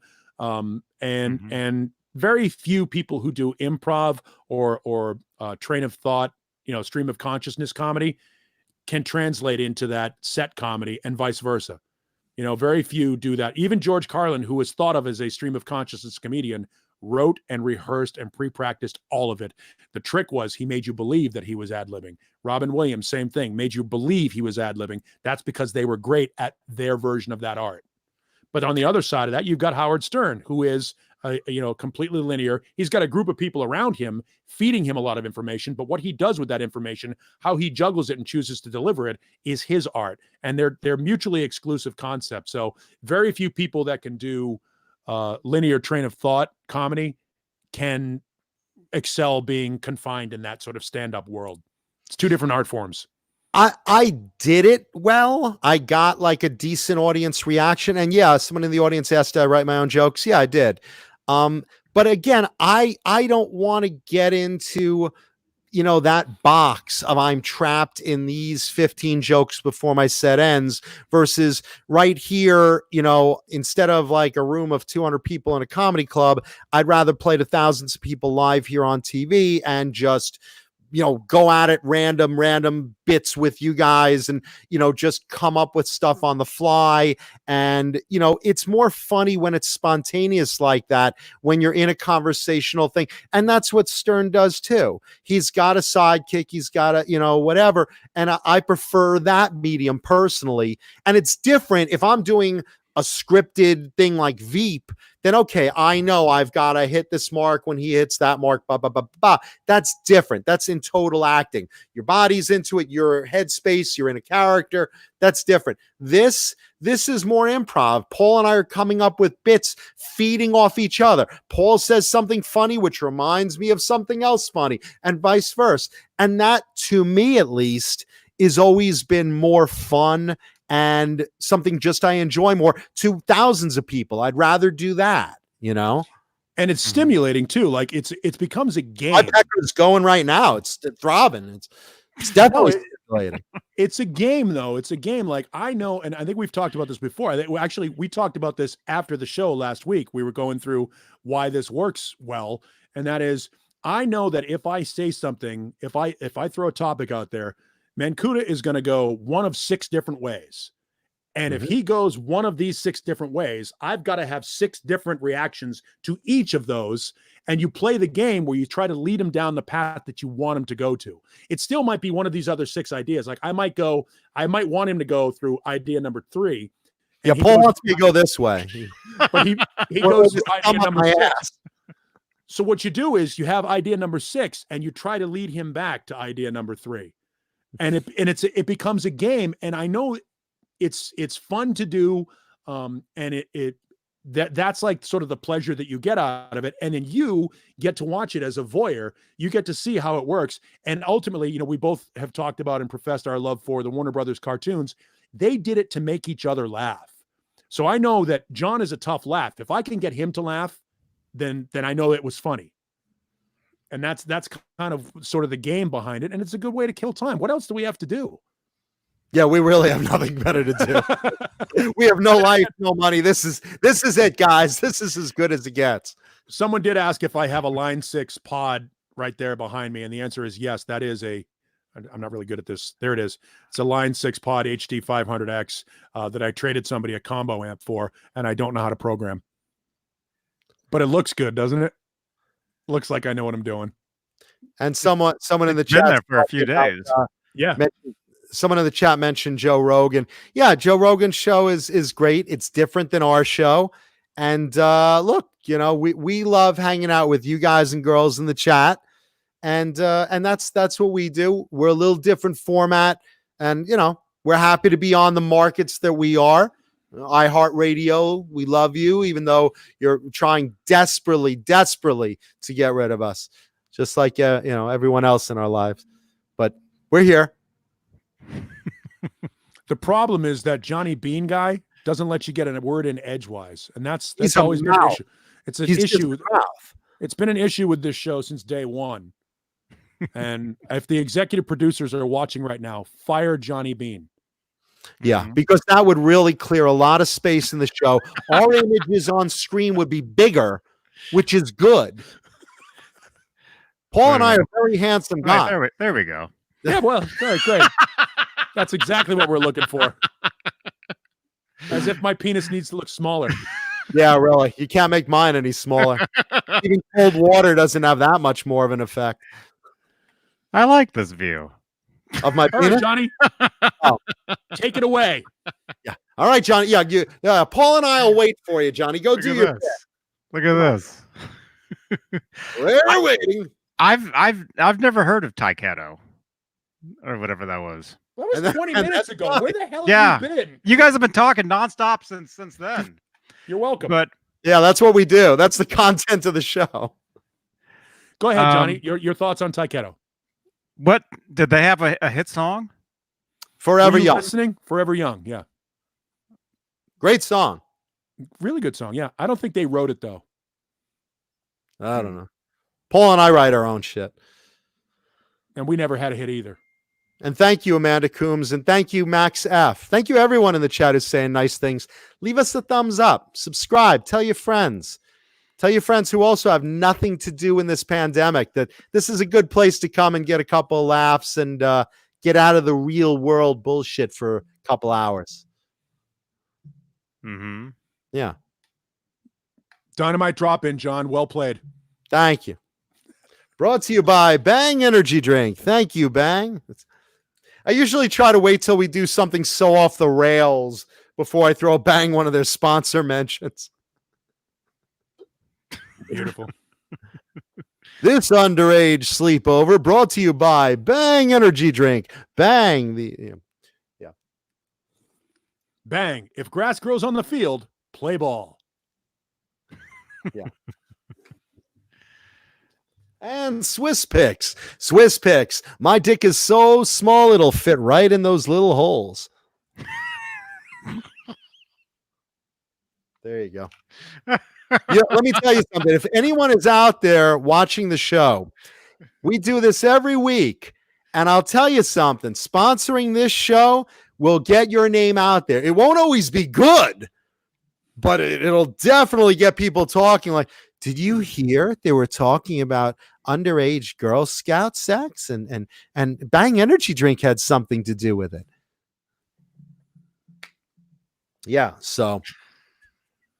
Question from the chat room.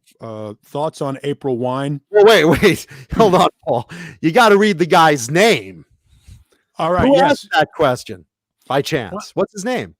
Jesus rapes me. Ah, Brought to you by Bang Energy Drink. Bang Energy Drink. there we go. Brought to you by Bang Energy Drink. Bang. Jesus. When Jesus rapes you, think Bang. Yeah. April wine. A little bit before my time, obviously bigger in Canada than they are in the United States. What was the big song they had? I Like to Rock. Is that it? I thought there was another one. Ask Amanda. She knows Roller? that's her favorite song. Was Roller. Her favorite band. Amanda, Yeah. what's the big hit? Amanda Coombs in the audience. By the way, Amanda Coombs looks fantastic as Supergirl. Can I just say that? I have to say that as well. Respectfully, your cosplay was thumbs up. And by thumbs, I mean penis.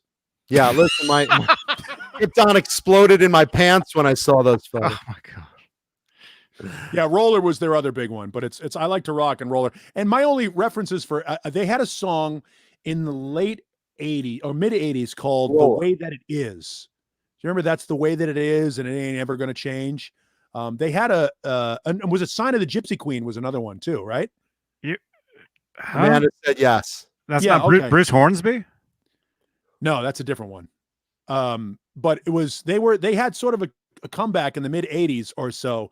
A little before my time. I can't tell you I know a lot about April Wine. I know that they have a big fan base. I know they're bigger in Canada than they are in the United States. And I know that people that like them, they're like UFO. They're like Canada's UFO.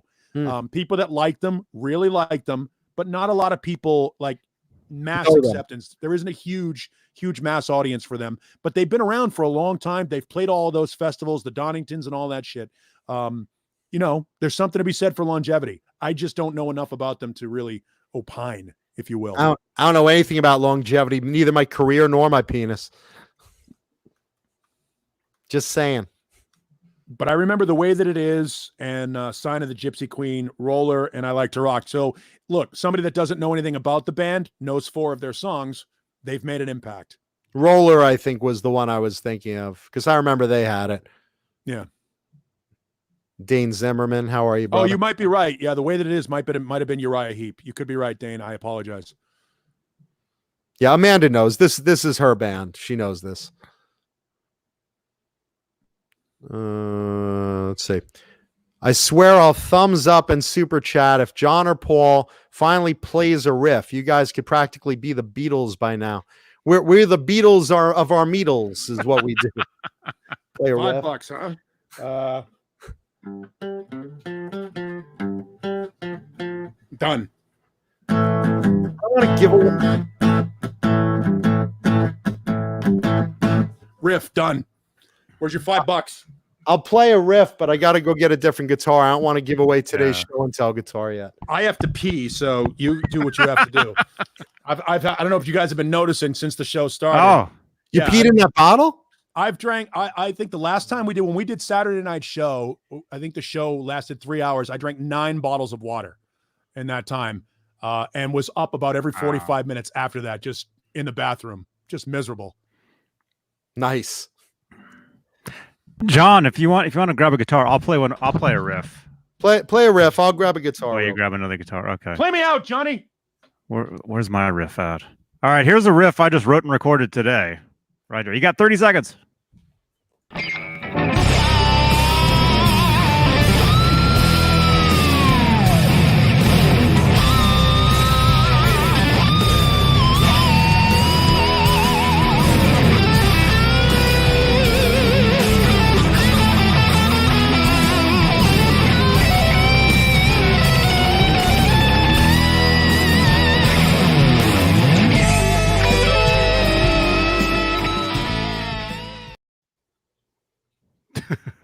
You can still see the camera. Okay, yeah, there's a riff I did today. Or I'll play another one while those guys are getting their stuff. Here's another tune real quick I did.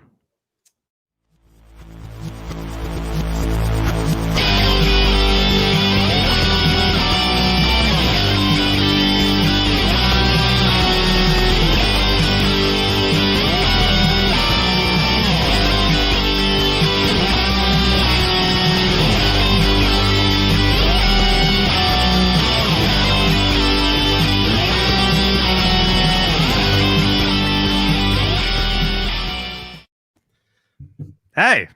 Hi. Okay, I don't even know why I bothered to grab this guitar because this isn't one that I've shown on the show before either. So like, I purposely went to get another guitar just so that like I don't give away what I brought on the show today, only to bring up another. Show that one first. I love that guitar. Looks like it's covered in Post-it notes. Yeah, this is a BC Rich Gunslinger in hot neon pink. It's hard to see. It's darker pink than yeah, that's pink. It's hot neon pink and black. Surprise guitar. Grab this. It just makes no sense why I even grab this. Thank you, Thrash. I was going to do a riff of Jet Boys Feel the Shake, but I don't know if we'd get screwed for the. We get screwed no matter what on Tuesdays. No, that all right. So I'm not doing. Oh, do we really? I get screwed. Yeah. What happens? What happens when we do that? It's no cost to us, Paul. It doesn't cost me shit. So. No, what happens is the more swearing there is, the more profanity, the more riffs. YouTube hides the video, so it doesn't get promoted as much than say a video that doesn't have all that stuff. That's the whole show. So that's what happens. So in other words, if you don't watch the show live as it happens, you'll never see the show. Almost. Not quite. It's not actually. It's not that bad around here. It's actually. It's not so bad, But other channels, other places that I've seen people where, yeah. Anyway, Well, I've tried not to swear this week. Did I swear a lot already? I think John more than me. I don't think I've sworn much. I think I said the F-bomb once, right? Once? I think is penis a swear? No, penis is, this is a medical show. No, penis is same with vagina, taint, anus. These are all medical terms. oh, you but not see, Taint is perennium, but YouTube will hide all the medical stuff too, because they don't want you saying medical stuff that's not true. Like that's even not, that's I can't even talk about my taint. that's even Yam worse. bags, hanging That's brain. even worse. I sat in gum. Oh, none of those are acceptable. I sat in gum. I sat in gum. I said in cum. Yeah, you take a little skin out from your shorts. You go, oh, look, I sat in bubble gum. Oh, You're hey, welcome. are you talking to Paul? What? Talking to me about what? Cool graphics on that guitar. Yes, Is that your guitar? Yeah, there's a ton of graphics on this. This is great. And this is my Got the Epiphone. No, Epiphone by Gibson. That's how old this thing is. What This is happened like, to? Wow, is that real? Yes. Yeah, this is like 1980 something. This Epiphone by Gibson. This is an old guitar. It's like a 35-year-old Oh. guitar. That's how they used to do them. Oh, that's Yeah, cool. not There you such go. a smart ass now, are you, Johnny? Johnny doesn't know things about guitars, does he? Does he? Nobody You thought you did. And it's real mother of pearl, which I love. It's like a real mother of pearl inlay. It's a little, I mean, obviously it's not as prominent as the Epiphone one, and I think that's by design. But yeah, look at the dot on the eye. I mean, that's mother of pearl in that neck. Yeah, I have no idea. This guitar is like 30 years old. I found it in like a secondhand shop for like $50. Yeah. And worth every penny. I've always liked the old Epiphone stuff. It's like people make fun of the Squires and the Epiphones these days. Squires and Epiphones from back in the day are quality. No, Dane, this is not one of good yours. stuff. Dane's trying to get a cheap plug for his guitar shop. No, this is not one of yours. I don't have an acoustic, and I don't have an amp in the room, so I picked a maple neck so that maybe you could try to hear what I play and see if let's see if you guys can like name that tune. We'll play Name That Tune just real quick, because as you all know, I'm a sucky player. Right. But let's just see if you can name that tune real quick, okay?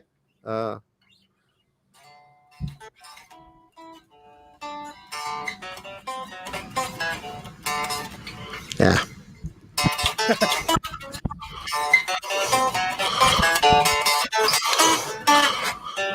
Yeah, there you go. There's Poison from Alice Cooper. You guessed it. I got it. Okay, you guys all get it. I'm also leaning back, so I'm not slapping on my microphone. So let me see if I can move this so I can lean forward. Now I can't even reach the thing properly. Yeah, the That one was, that I was playing. Poison by Alice Cooper. Yeah.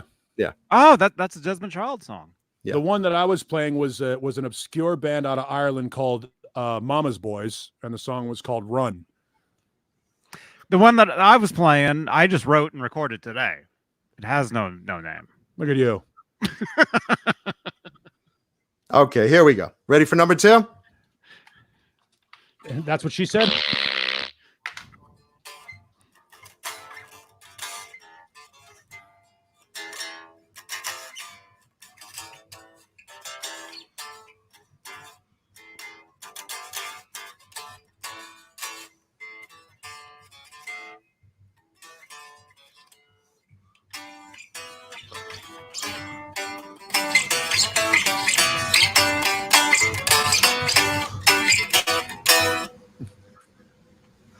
Anybody as I butcher that leaning backward?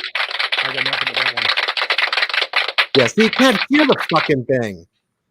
Mark No, you Dillon can- said it best. You can't even hear it, can you? No, you can, because what happens is once you start playing, your microphone. Let me Like, try to put the hella mic on. No, Let me it try to put the mic hella closer. compresses it, so you can totally hear it, but you can also hear you breathing. All right, let me see if He's this out works. of breath. You He's hear out that? of breath trying to play it. Well, I'm leaning back also. Okay. So let's try it again.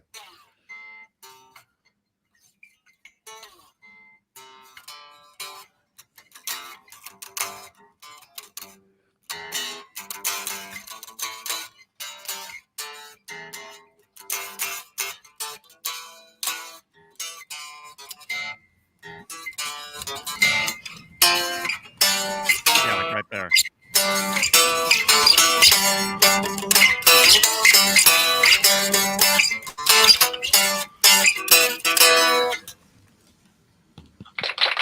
You guys didn't hear it? Yeah. I heard it. Yeah. Thank you, Danny. Now can you ID it? Yes, we could hear it. Yeah, it sounds like no one can ID that one.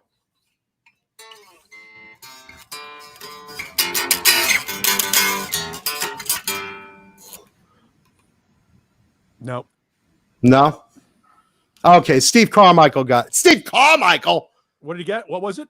warrants Oh, cherry pie. Was it really? Yeah. It's all right. it's like barely audible. I can barely hear it here without a fucking amp.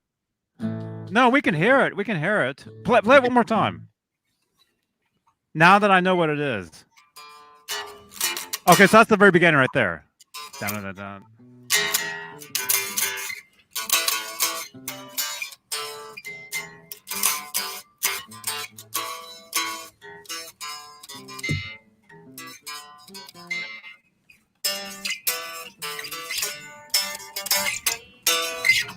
Okay, that one right there. We'll give it to you. All right, you got that one? Okay. Let's try number 3. Heck, Carmichael's got a good ear because, man, I'm terrible right now. Okay. Even you couldn't tell what that was. Even I'm like, what is that? What is You're that? playing it. What is that one? I know, no amp. I get it. You asked for it. All right, let's try number 3. Here we go.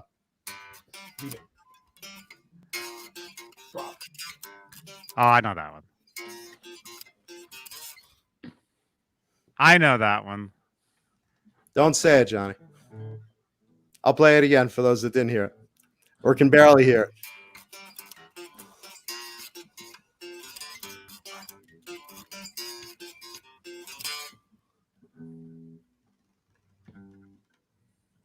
Can anyone hear that one?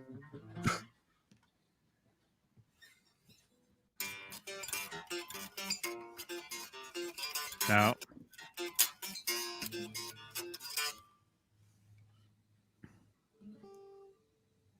No. No, Ben Tom, that's not improv. That's inaudible. Should we give him a hint? It was okay. It was some. I know nobody could hear it. I know. We had Everyone in the audience. We somebody had a from that, member of this band on the show. somebody from that band has been on this show before. One And more it's time. not, it's not Rob Johnson. I'll try to get right to the microphone. I know. Yeah, Chris Bevan got it. Okay. There you go. Danger, danger, naughty, naughty. Okay, let's try number 4.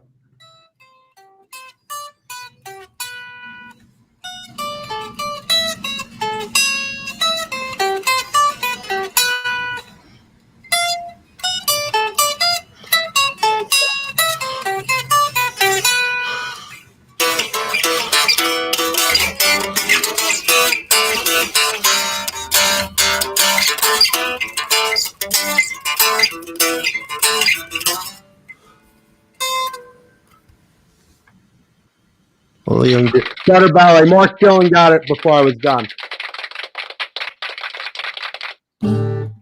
This one's easy.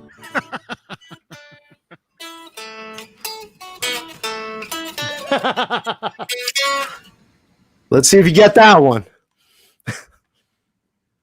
I'll play the whole thing if no one gets it, like in a second.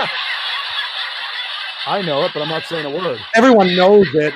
Right. I'm not saying a word. I just don't know if anyone's hearing it. All right, Island Wine. Everyone's. There you go. Got it. Well, that's too easy. That's too easy. Flintstones Troubles. All right, here we go. Let's do one more real quick.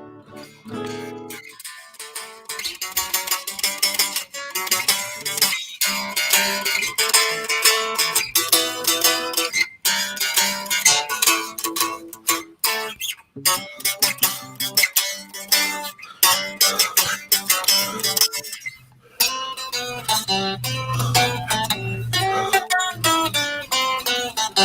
know it too. There you go, Highlander.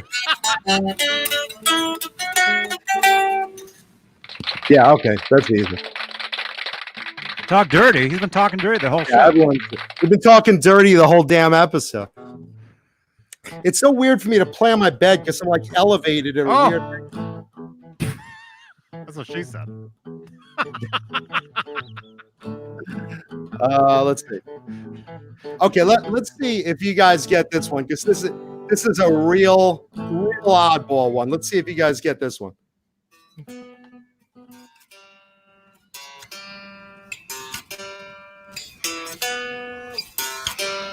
Pull Me Under, Dream Theater.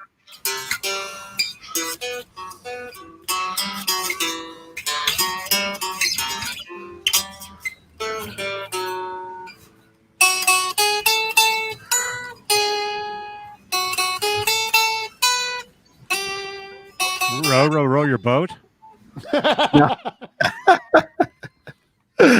Okay, I'm gonna do that. No, it's not one.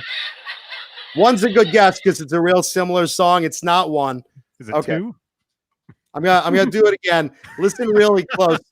This is a real oddball one, but someone has to know it because we're an 80s metal show.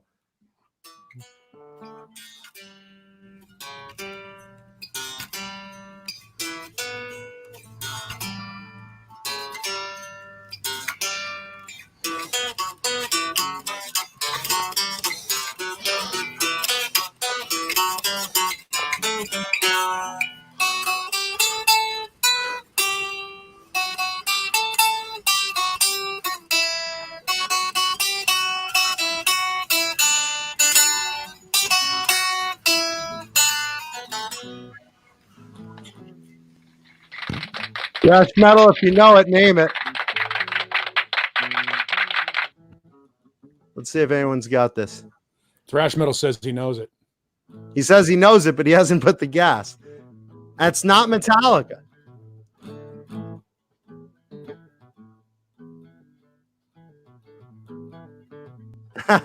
He can't think of the name, but he knows what I'm playing.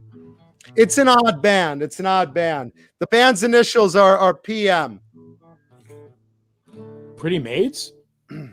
It's a Pretty Made song. Which one? They have hundreds. Yeah, I mean the only one people know is Future World.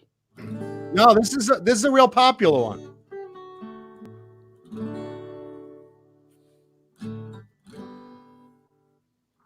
Nobody. Okay, it's Savage Heart. That was a hard one. That's not even fair. That was really hard. Let's see.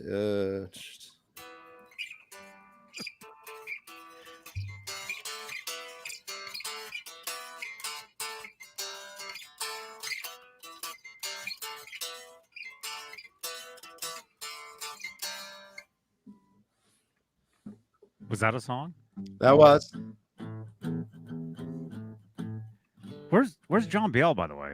I haven't seen him. I want John Biel guessing it. He'll get it. This Nerd. is out to the audience.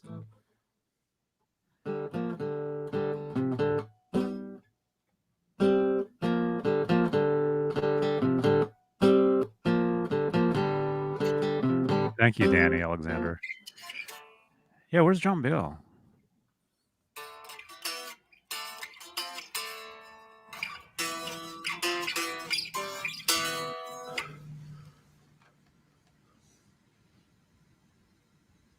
No.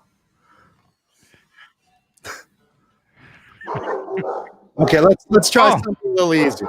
Wait, the I'm dog knows. Some obscurities out of my ass also.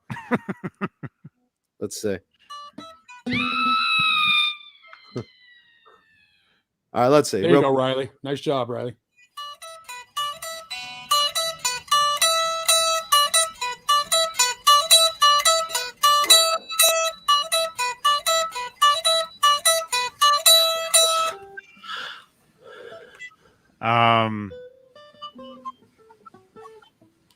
That one should be an easy one. Ah, I know you know it, Johnny. that sounded like ah.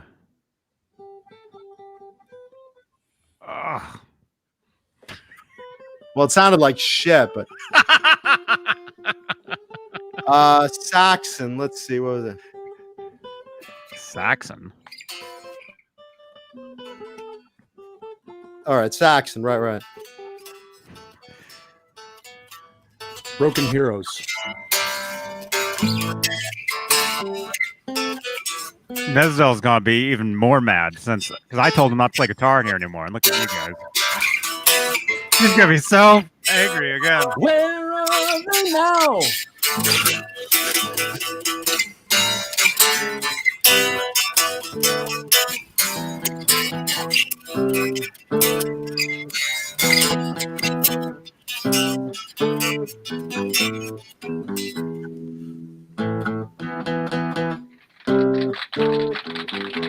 There you go. Paul knows this one too. They came to fight for the glory in their thousands. Young men and their dreams.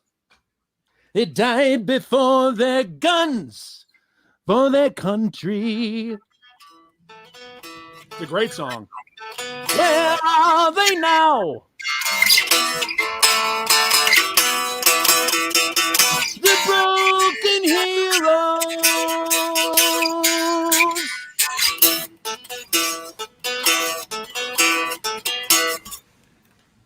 Okay, you're welcome, Chris Bevan. Okay, so now that we have totally destroyed a million songs without Uncle amps, Sam is waiting with his draft card. He says you have to fight the Viet Cong. How come Saxon has a better understanding of American history than we do? I know, right? Between Broken Heroes, and granted, it's not just about Vietnam and Americans, but it's about all war. But I mean, Dallas 1 p.m., a fantastic song about the assassination of John F. Kennedy, brilliantly played. You know, it takes him 2.5 minutes to get into it, but what a fantastic song. Saxon gets American history better than we do. What the hell? Oh wait, sorry. Here, if you guys can get this, I'll give you a big hug. This Don't guess. You don't want this. I've had his hugs. And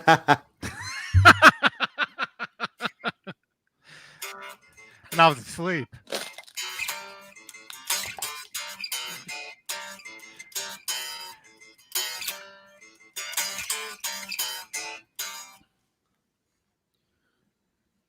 It's like the easiest riff in the world. Yeah, it's a. Do you like it? Yeah, easy. That's the only thing anyone knows of Kingdom Come. Do you like it? Do you like it? Nobody knows I was in Stone Fury. Then I tried to rip off Led Zeppelin. Do you like it? Lenny Wolf for the win. Do you like it? Donald Chaco gets a hug going to him. Rock on, brother. You got that one. Oh, boy. All right. We put you enough songs. I don't even know why someone wanted us to do that. I don't know. Yeah, it was weird. It was a $5 bet. Yeah. Did we win? Yes, we got $5 out of that. That was we $5. did, actually. Thank you. Technically, we're professional musicians now. We've been paid to play. On the air. Yeah. It really sucks because it's like I'm used to leaning forward when I play, and here I'm like, to get away from the mic stand, I'm like leaning back and I'm like trying to like even hold it right. Mm-hmm. No, you could hear you though. You could hear you because every time you played, your microphone would hella like a limiter would jump in and pull the sound. Yeah, the compressor would open right up and just grab whatever it could. Yeah. Yeah, it sounds better on a microphone. It sounds better on an amplifier, rather. Yes, So, Connor. What was Connor Johnson's previous question? Connor Johnson. Thank you. He's saying, okay, hey guys, quick question. So I adjusted my action, and it's at a good height, but my B string is buzzing. My bee sting is buzzing. Might be. Okay, his bee sting is buzzing. I'm Check hungry. your nut. Check your nut and your truss rod. And get some tweezers. How do I adjust one string? Well, there should be, depending on what kind of guitar is it. Yeah, if it's got individual saddles, there should be, you should be able to adjust that one string. What bridge do you have, Connor?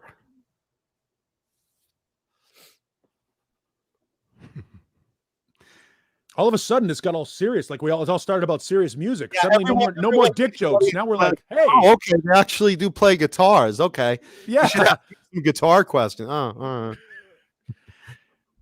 That's the funny thing about it. We joke about this all the time, and yet, everybody does play. Which it's like a secret. Like it's one of my favorite things when people go, they go, "Oh, I didn't know you could sing." I'm like, "Hell, you didn't ask. Nobody, I like singing during jokes or something. There was a band called Trash Broadway. I've mentioned them before. Joe Stump, who is an Yngwie disciple, who's now in Alcatraz with Graham Bonnet. That band, we used to play with them a lot around the Boston area. And their singer, Dave, Dave, he came to one of our sound checks. So we're sound checking and the band finishes our song. And I walk over to the bar to get some water and stuff like that, so we can get everything set up before the doors open. And Dave walks over, he goes, "Hey man, you didn't tell me you could sing." I'm like, "What the hell did you think I do? Like, what did you think? I just like carrying your gear? Like, what? Like there's 5 of us in the band. 2 guys have guitars, 1 has a bass, and 1 has drums. What do you think I do? What am I there for? Yeah, keyboard. Yeah, of course. Yes, because I have David tambourine. Because I have David Bryan's hair. I triangle. Tambourine. You're like one of the Pussycats and Josie and the Pussycats here with the tambourine. But it was like one of those things. Like people sit there, like everybody thinks Johnny has all those guitars behind him, and they sit there on the stand because it's a prop and it's there for good looks, or that this. Okay, granted, I don't know how this thing works, but I don't know what this is on the floor. Yeah, well, that's my HD 500. That thing's awesome, I think. But you have the power cable for that? Oh yeah, no, I've got everything. Sean Zimmerman says you play triangle and cowbell. Sure, why not? Cowbell. But nobody thinks that, Mancuda collects all these guitars. They never would think, well, maybe he can actually play one. What do you think I do with them? Right. Look, I'm leaning right now in front of boxes that are holding up my mic stand. I'm leaning back a little more than I would normally play. I'm not really in a great position. I have no amplifier in here. So, but yeah, I don't have all these guitars because I don't like playing them. Right. I enjoy playing them. I'm not SD Design. SD Design. We do have earthquakes in Arizona, but yeah, I mean that's the whole play. Like I have a bunch of guitars too. I wouldn't have spent that money. If I didn't play. I didn't say I'm never going to be Steve Vai. Like that's never going to happen. But I know my way around it and get what I want to get done. And trust me, it beats drinking. Yeah, I don't drink either. I mean, don't get me wrong, I do drink, and we have video evidence of that. But I don't. Are you going to play Ned? Play the Ned. Can you play Ned? Johnny gets all the pussy, as you see. This guy. This is the most amazing little guy right here. He says, by the way, going back to the question, he says he is an Ernie Ball music man. So, Johnny, what does that have? A Floyd? It's got a Godot Floyd on it. Yeah. A Godot licensed Floyd tremolo on it. Unless it's a hardtail. He might have a hardtail, which are rare. Okay. Yeah, if you have a Floyd, I mean, that's easy. You just raise the height on the saddle. Right. If you have individual saddles like that, just take your Allen here. It'd be the real small Allen key. Yeah. This is something similar, I guess. Just,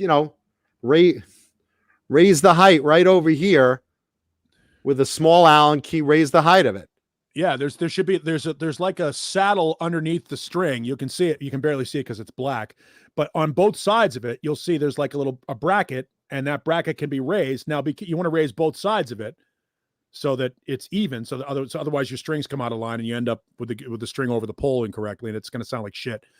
Or if that's not the case, if it's not a string height issue, if you're fretting out or buzzing out on the neck, it could be a truss rod issue. Now, the Ernie Ball guitars are known for having neck issues. If you take all the strings off when you're restringing it and you let the tension off that truss rod, they will bow. Yeah, I used to do that all the time with mine. Yeah, I would they just will rip bone. them all right off, and which I shouldn't have done. Right, but you know Yeah. what I'm talking about. They will, because Yeah. there's a reason why there's that truss rod is bowed back properly to balance the tension on that Goto. And if you let all that tension off, it allows that thing to flex. And if it does flex like that, you can knock your truss rod out of adjustment pretty easily on an Ernie ball. It's known for that. In fact, Now they make- tell you when shipping them, you don't tune them down. When you're shipping an Ernie ball guitar, you don't down tune them like you would a normal guitar with a Floyd because of that issue. Now, make no mistake, Connor, if we haven't answered your question properly, or if we've totally fucked up the neck on your guitar, you can go on Thursdays and watch Nez Says, and Dave will actually answer the question Yep. properly. Yeah, So he knows what he's doing. we just we're winging He it. has a We black don't even thumb. know. We don't even know. No, but seriously, try what we said. That is accurate. It's on his Instagram. Let me see. But watch Nez Says anyway on Thursdays. Just give Connor. our buddy Dave a plug. Connor, I've had one of those guitars for decades, man. And did you just change the strings on it and did that happen? Because it could be a bad string too. Oh, and make sure it's sitting right in the saddle. Yeah. I'm back in the saddle again. Or also, if that's the case, unlock the nut up at the top and look at the nut and make sure the string is sitting in the groove in that nut that you've locked it down. When you locked it down, you might have pinched that string off of center, and it could be up against something and fretting out inside the locking nut. It may not be sitting straight through the groove. Take the cover off the nut and look to make sure the strings are going through that thing straight, because if it's offline and then you lock that nut down and pinched it off, it could be vibrating against the locking nut at the top of the neck. Connor, I'm on your Instagram right now. Which guitar is it? Hi, Lemmy. Thank you, Amanda. I see that you've got a purple Ernie ball and an amber one. I love the purples. I have a purple. Yeah, the purple's nice. Mr. Hellstrom says he locks down his nuts into a tube sock. I do that too.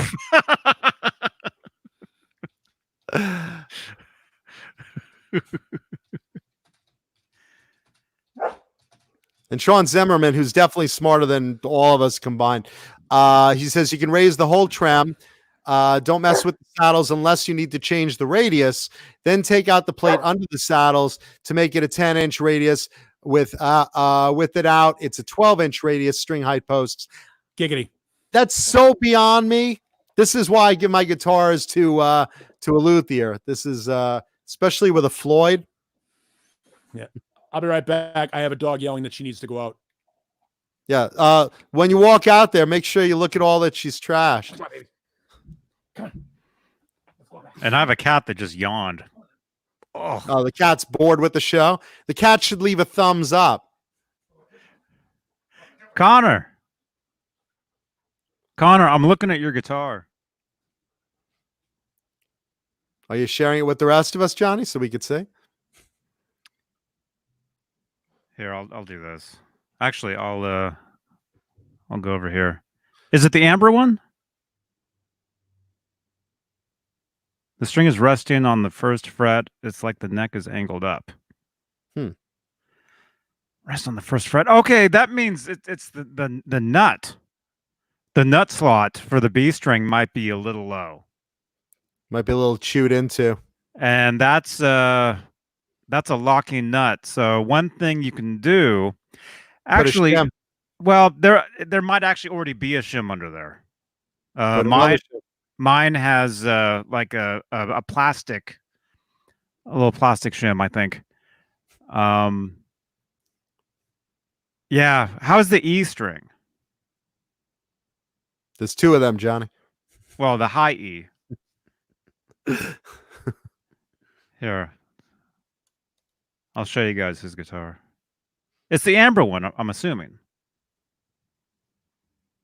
You said you just got it in your post. Finally got the guitar I've wanted ever since my dad played the Right Here, Right Now DVD. Is your dad Eddie Van Halen or Sammy Hagar? I'm just kidding. Okay, here's Is this Wolfgang? Is he calling in again? It's Wolfgang Van Halen. That's who it is. Wolfgang, go to your dad and ask this question. Okay, Wolfgang Van Halen, everybody. that's his guitar right there. Good looking guitar. Yeah, is that the flash that's making the saddles a different color than the bass? Or are they No, that's the flash. That's a shadow. They're chrome. Good looking bridge. Yeah. That's the original bridge to that guitar. Good, but he's talking on the first fret. That's a nut issue, unless his truss rod doesn't have the right tension, and then that's going to affect it a little bit also. Because he mentioned saddle before, right? Yeah, but he didn't say it was on the first fret until later. Now that it's on the first fret, that's a whole different animal. You could almost see where it's not there. You got no nut. That's why. It's almost, and then everything else. Oh, yeah, great photos, man. Wait a minute. Can you see it on this one? Oh, Jesus Christ, you can't see it, dude. You have everything. The Connor, other pictures are these. Except the nut.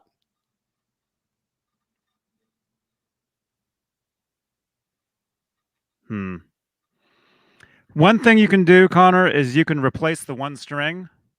You can try that. Was it doing this before? Because it says here that you just got this guitar. What the hell, man? Sounds like the guitar is fucked and you need to sell it cheap.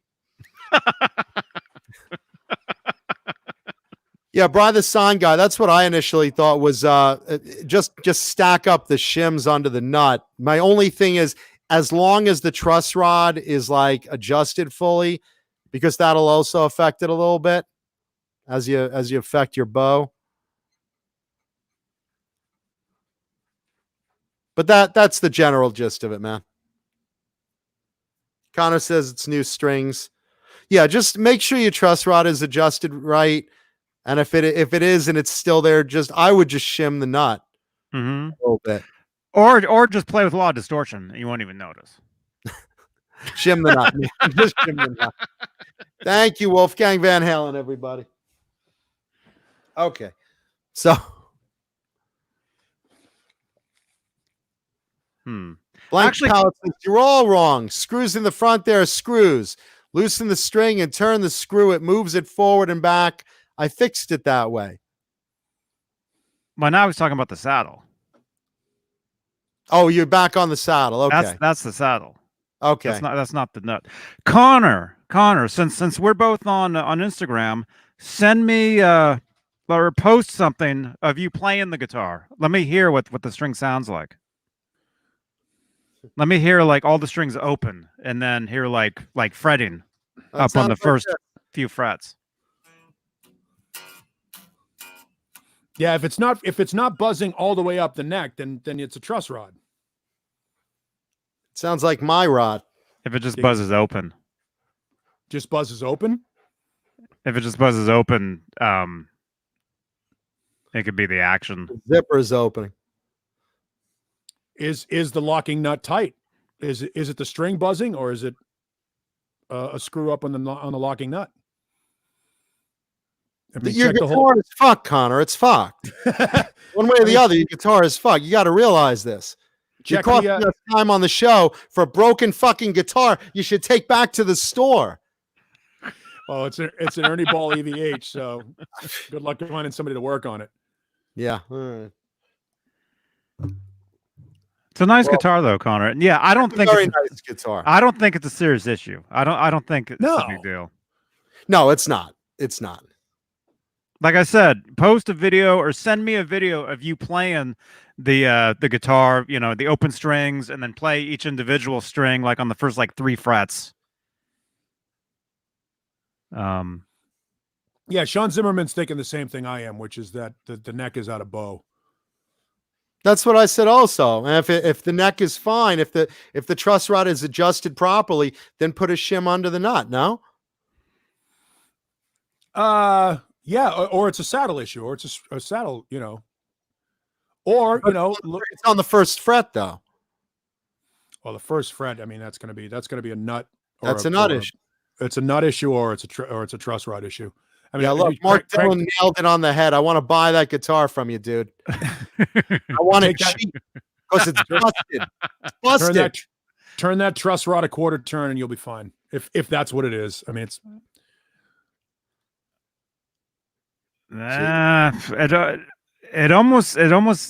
It almost sounds like it to me. It sounds to me like the guitar is junk. The B string, the nut slot on the locking nut might be a little low. That's what it sounds like to me. That's what I was saying earlier. Take that nut off, take the locking nut off, and check how that string is sliding through there. You might have chipped something, like the nut slot might be chipped. You know where the grooves are. There might be something chipped, and it's not sitting right. It's sitting down. Or maybe the what do you call it? The locking nut. You know, the top part might be a little. Maybe you tighten it a little too much, and it's pinching. You know, try loosening that and see if that affects it. Yeah, because you just got it. So a new guitar shouldn't have issues like that. I suspect like just adjust the truss rod and that'll probably put you in good shape. All right, we spent half the show on this string question. I know. Talk to Nesdal. He'll fix it. Yeah, Nez says on Thursday he'll do it right. Yeah, we don't know what the fuck we're talking. We don't know anything. Yeah. No, Connor, send me a message on Instagram though. Johnny Beane can fix it. I'll tell you. And thank you for the $1.99, Connor. You just got $1.99 worth of good luthier service.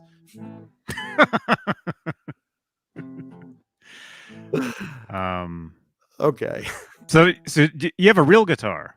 That is a real guitar, but I do have a specific guitar that I brought in for show and tell. So yes, we'll review both of these.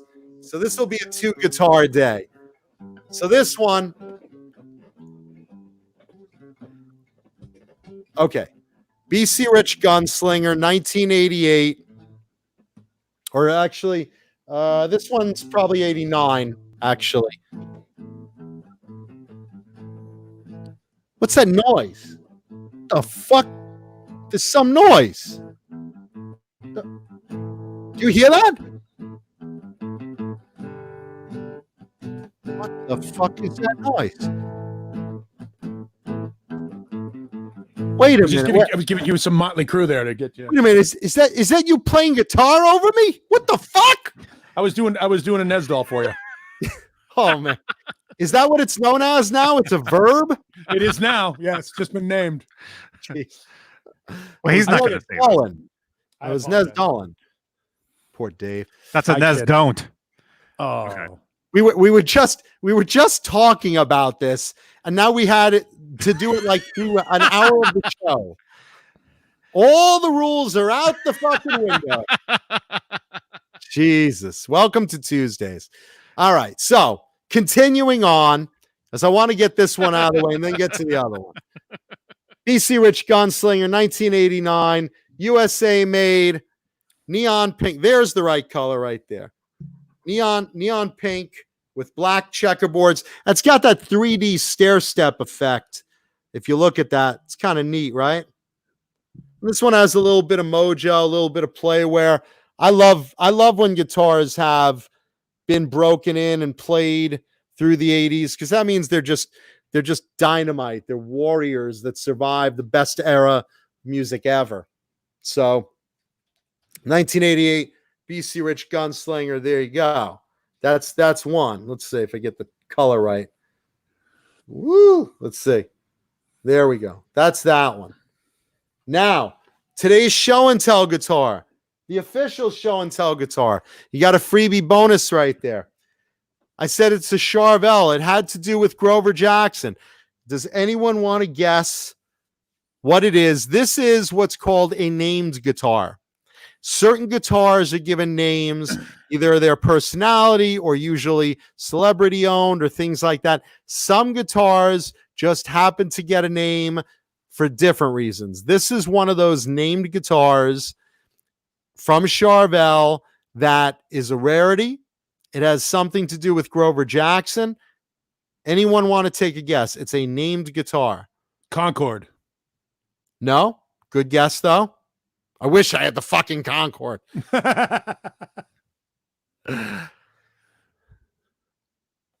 Anyone in the chat want to take a stab what it is? Okay, while you're pondering that, GJ2, no. I'm talking a specific guitar name, like Lynch's guitar, his Bones guitar was named Mom. His Green Tiger was named Booger. I'm talking that type of name. The Swimming Pool Bitch. Guitars that have names, Blackie, things like that. It's a Charvel. It has to do with Grover Jackson. It was part of a run, but out of this run, a few guitars were named. I'll give you even further hints. It's descended from the guitar that was known as Red Rum, which was an early Charvel blood splatter guitar that had the word Red Rum written in it in 1982. Very famous guitar. Years later, Grover Jackson did a run of blood splatter guitars in conjunction with Charvel again. This is a few years ago.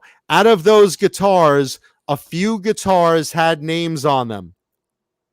One was named Free Hate because it was written in the blood. One was named Sad because it was written in the blood. This is one of those named guitars. Johnny? Is it Chris Holmes' guitar? Liar.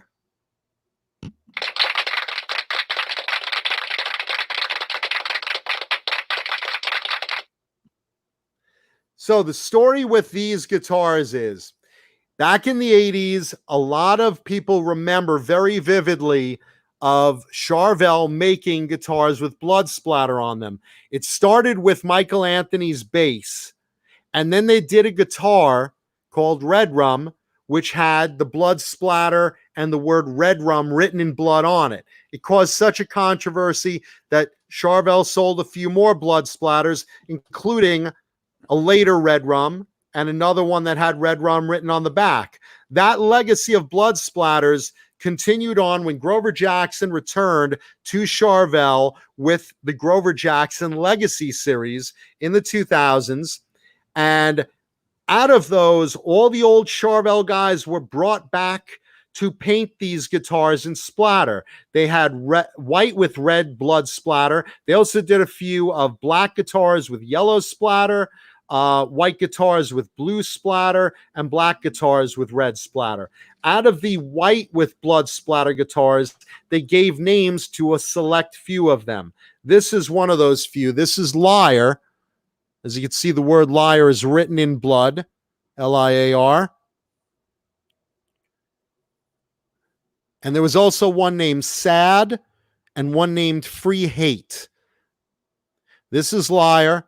And these were made by Grover Jackson in conjunction at Charvel and hand painted by these guys with blood splatters. Wonder if that has a 6 a.m. connotation as well, because it's What do you right mean? around the same time. So I wonder if it has a 6 a.m. connotation as well, because it's right around the same time when 6 a.m. did that Liar song and the video was very bloody and blah, blah. Maybe. Yeah, I wonder. I basically know the idea was Sad was meant to be sort of a suicide tribute. Liar was meant to be sort of a betrayal tribute, like you killed me, you're a liar, you stabbed me in the back kind of thing. Free Hate was supposed to be a violence tribute. That was basically the way they thought of these words that they named on the guitars. I thought some of the blood splatters came out cool, some came out less cool. I happen to want one of the name guitars. I was offered those three. This was the one I really liked because I thought Liar just looked really cool. And it looked like it was written like someone was writing it while they were dying. The way it's like so crudely written and the R just kind of trails off. So I thought Liar was a really cool guitar. Plays great. And again, you see the back plate has the Grover Jackson name on it. You catch that. So it was the Grover Jackson Legacy Series. Maple neck, brass hardware, V-trem. From what year? This was the 2000s. Let's see.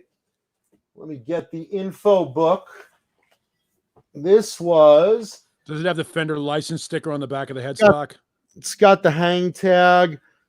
Yeah, it has the Fender license sticker. Hang tag, Yeah. 2007. All right. So this was right around the same time as they were doing the art series, the EVH art series. Correct. Yeah. Let's see. So that was a period where Fender was smart when they had acquired Charvel.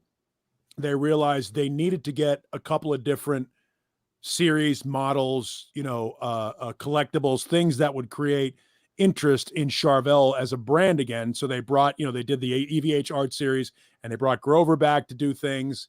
And that's when some of the, the artist series stuff that happened. They started making the Warren DeMartini and basically so that people that love Charvel guitars would be like, oh, Charvel, not knowing that Fender owned it at the time. It was a pretty good marketing move on their part. And not just that, they brought back all the original guys. So if you look on there, each one came with a leather book and it's signed by, if you see, all the signatures, just reading it down the line. You got Grover Jackson, Mike Eldred, Todd Krause, Steve Stern, and Mike Shannon. All of basically the original builders of the San Dimas Charvels brought back to build these. Now, what's really interesting on a personal level, it comes with the CD or a DVD explaining the history of why they wanted the original guys to come back and do this. The thing that's interesting to me about this DVD, if you'll look on the DVD, you'll see Grover holding the neck that they used to build the specs for the Blood Splatter Legacy Series Dimensions. So they needed a model neck from the old San Dimas Charvels. If you look close, and I could see it because of certain identifying chips, marks, and wood grains, Grover is holding the neck that is on my EVH old Charvel. That's that neck for that Eddie Van Halen red and white striped San Dimas Charvel that I've brought on the show before, the one that Eddie Van Halen did artwork on with a magic marker that he played. What was that? That's awesome, man. So that's that neck that's on my Van Halen. That's the neck used to build the specs of this series. I've played that guitar. You have. So you've played the original neck. So there's that. And then let's see if we can do double duty. Let's see. Double booty.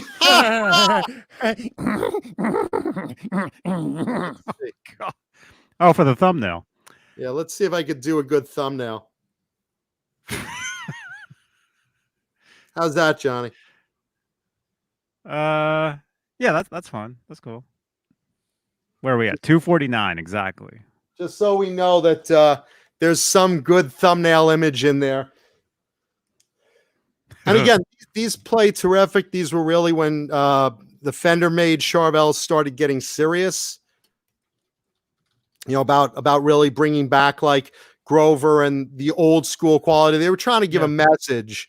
That Charvel was back. Yeah, basically. And again, if you look, you have the crown head tuners, the old school crown head tuners on there. Yep. Oh, nice. And the whatever that material is, I keep it phalanthacic or whatever the fuck it is for the nut. Phenolic. How's the B string on that guitar? How's the G string? You have all the original type brass hardware, brass strap buttons, and a V-trem, and a Duncan pickup in there, and a brass volume knob. Did you mention what year that guitar is? 2007. Oh, okay. Yeah, I love that guitar. So that's Liar. That might be my favorite guitar you've shown on the show. Yeah, huh? Yeah, I like that guitar a lot. I like the old Charvels, well, not old, but the San Dimas stuff. That's I mean, I've got the EVH Art Series. I got all three of them.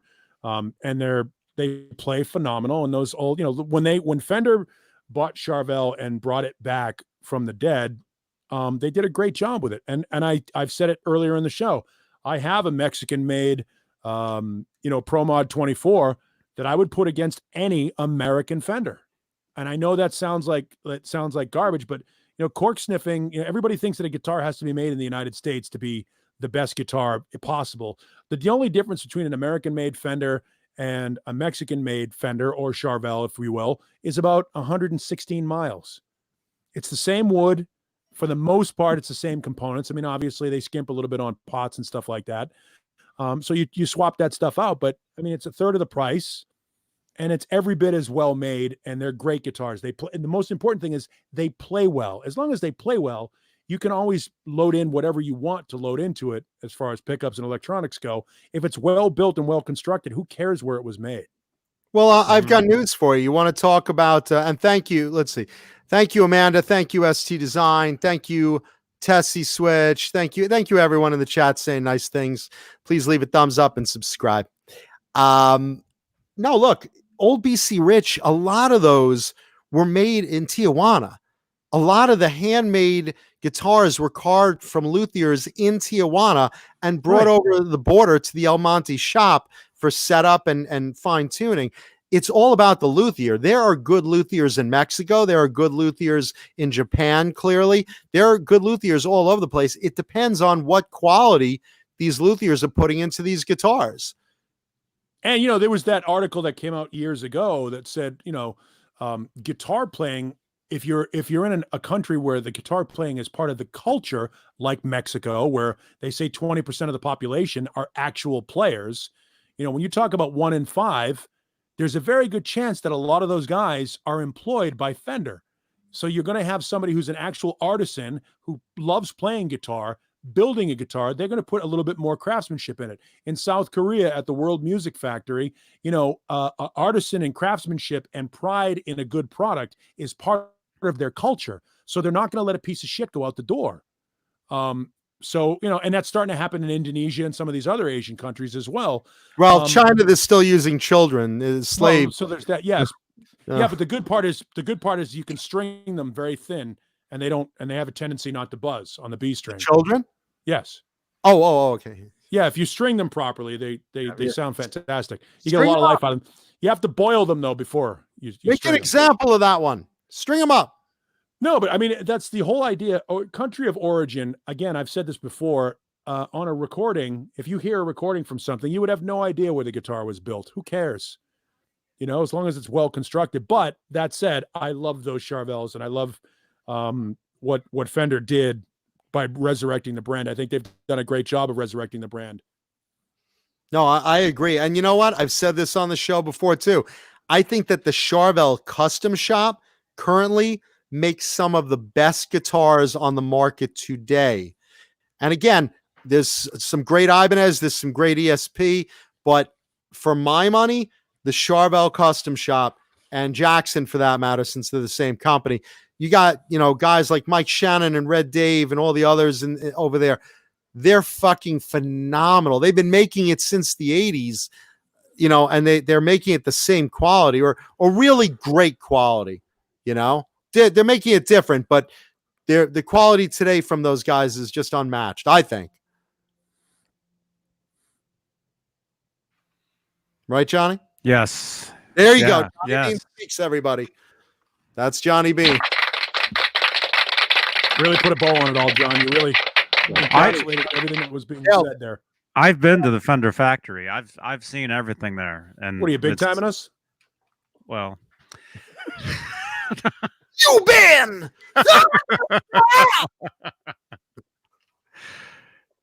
It's amazing stuff over there. Fender is my favorite brand. Is it? It is. Yeah. Well, you like the EVH line, which I'm wearing a T-shirt of today. There, I was wearing that shirt yesterday. The same shirt? Same. You You he want? put it on when he put it on when he woke up this morning, John. Yeah, I like when Johnny noodles around the apartment in a little shirt that I wore the other day. You know, the boyfriend.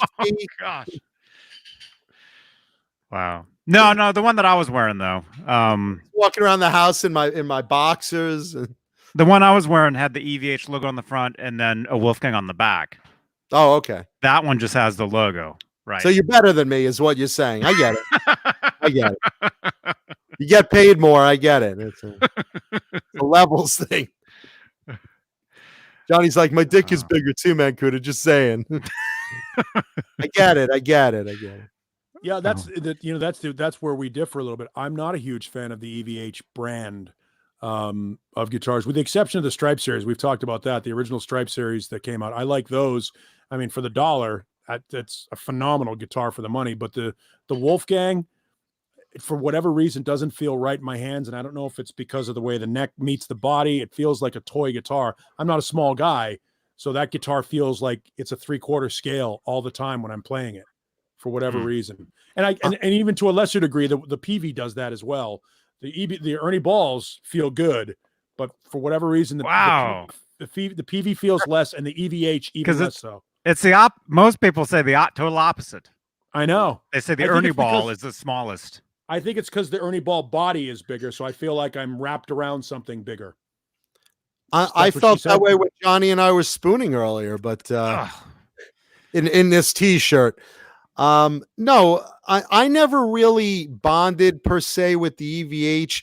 Again, other than same thing with you as the Stripe series. I never really bonded with either the Music Man or the Wolfgangs or any of those. I just didn't like that narrow, very, very round neck. I like a Charvel neck. I like a BC Rich neck. I like a lot of different necks. I'm very adaptable, but something about those necks I could never bond with. You know, great guitars, well made. I've played them. I just don't. I don't connect with them on a personal basis. As much as they're cool. I did have a Japanese Wolfgang Stealth that I regret selling, but one of them had to go, and that was a good one. I mean, it was. I had a bunch of guitars that I was selling. One of them had to go. That was the one. That's what my parents said about me. Right, exactly. But that was the good one. Literally, those are the ones everybody wants. I know. Well, that's why I sold it, because I got more than I paid for it. Yeah, there it is. So, I mean, it was either that. I was like looking at it, I'm like, all right, do I sell an Ernie Ball? Do I sell this? Do I sell this? You know what? It's funny because, when you sell a guitar or any guitar, there's a certain attachment. We take this very personally. When you sell a guitar, you kind of sit there and look at it for a while and go, I don't really want to sell it. I mean, I should sell it. I don't want to sell it.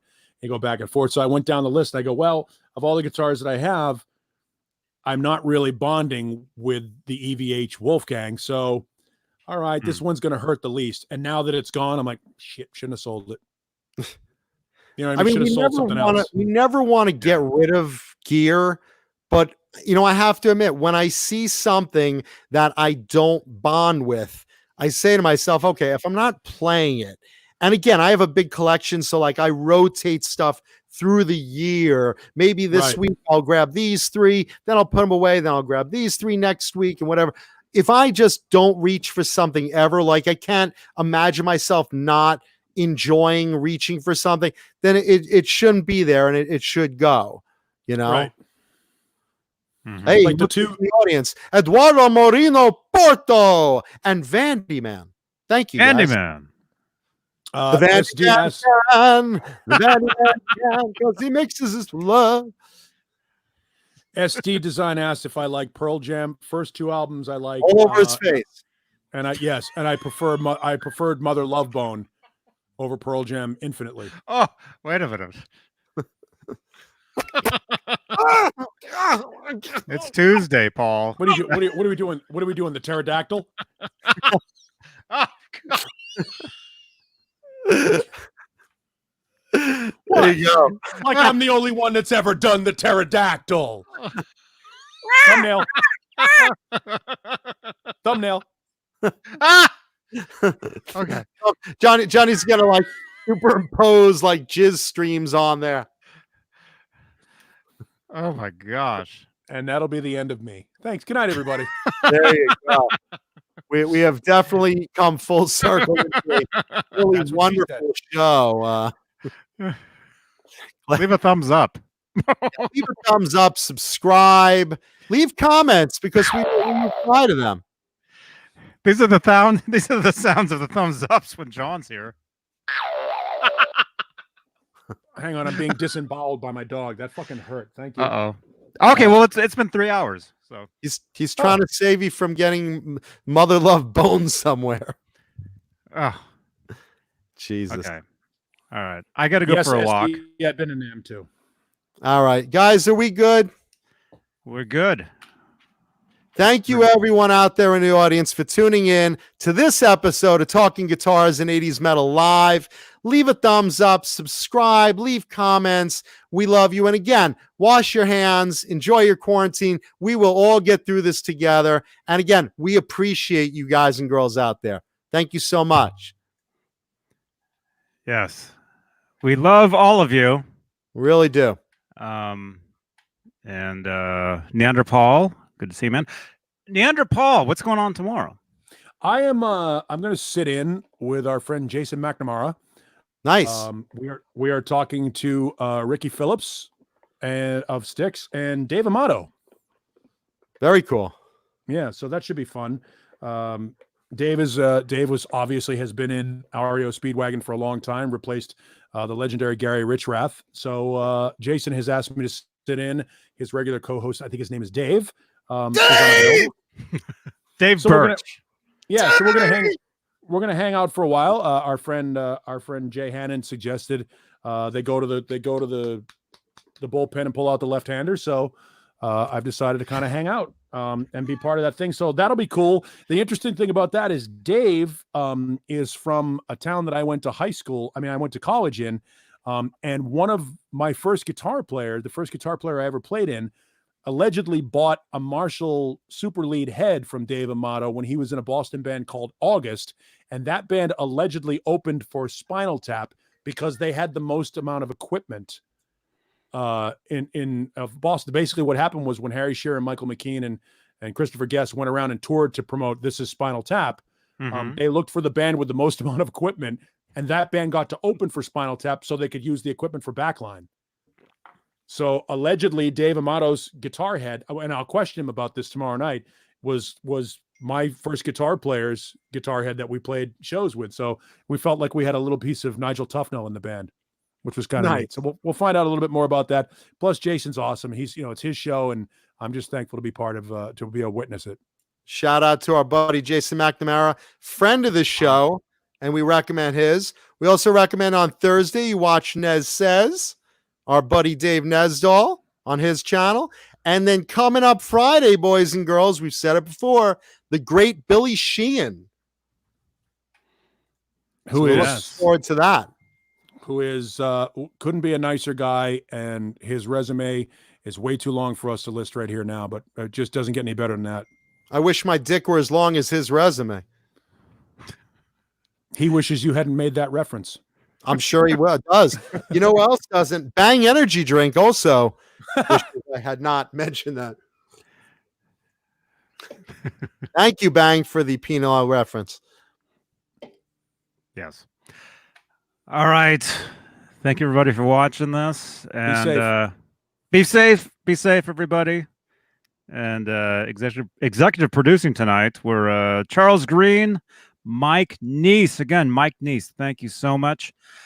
Robbie Johnston, Connor Johnson, 5150. Send me a picture of your guitar so I can see what's wrong with it. Music Therapy Laz, Michael Smith.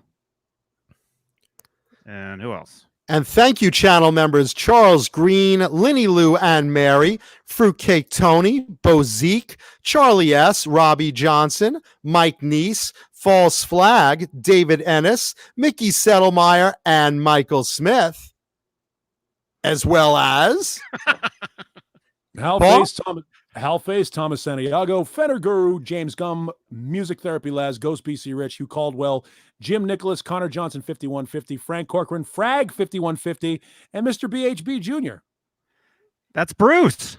That is Bruce. Hello, Bruce. Did you say Jim Nicholas and Connor Johnson? I did. Okay. And also, thank you, Extra Special Music Therapy Laz just made a $5 donation to the kitty just because he was late and missed most of it. Call it penance. We love you. We forgive you. Thank you for sponsoring the show. We can be bought. We sure can. Yeah, and check out Music Therapy Laz's channel. He actually, all right, how do you do this? He actually he What are you doing, Paul? Holy shit, Paul's checking the prostate on the air. Getting a ball from my dog because that was my finger. Oh, okay. Music Therapy Laz, check out his channel. He posted a video yesterday. This goes back some months when Howie the Dalmatian was here. He had music and he wrote lyrics over it for Howie. And he actually posted a video yesterday performing the song on his channel. So make sure you check out his channel. And thank you again so much, Music Therapy Laz. Thank you so much for everything. thank you. And thank you to our audience. We love you. Thank you, Swiss Picks. Thank Yes. you, Blue Rhino. Thank you, everybody. There you go. All right. And let's see. It looks like I'll be live on my friend's channel tomorrow morning. So make sure you guys check out the Book at the library. the community tab on the channel here. There'll be a link to that video tomorrow, 9 a.m. Pacific. So 12 noon, right? Eastern. Yeah. This is like a relationship. 12 I wanna get noon. out of. It's Yeah, the longest Eastern. goodbye ever. Eastern. And then that channel's biggest audiences are actually in Germany and in India. So that's why we're going live at that particular time. So again, check the community tab for that link. And all right, and we'll see you guys later. Be safe. Be kind to each other. We love you. Bye.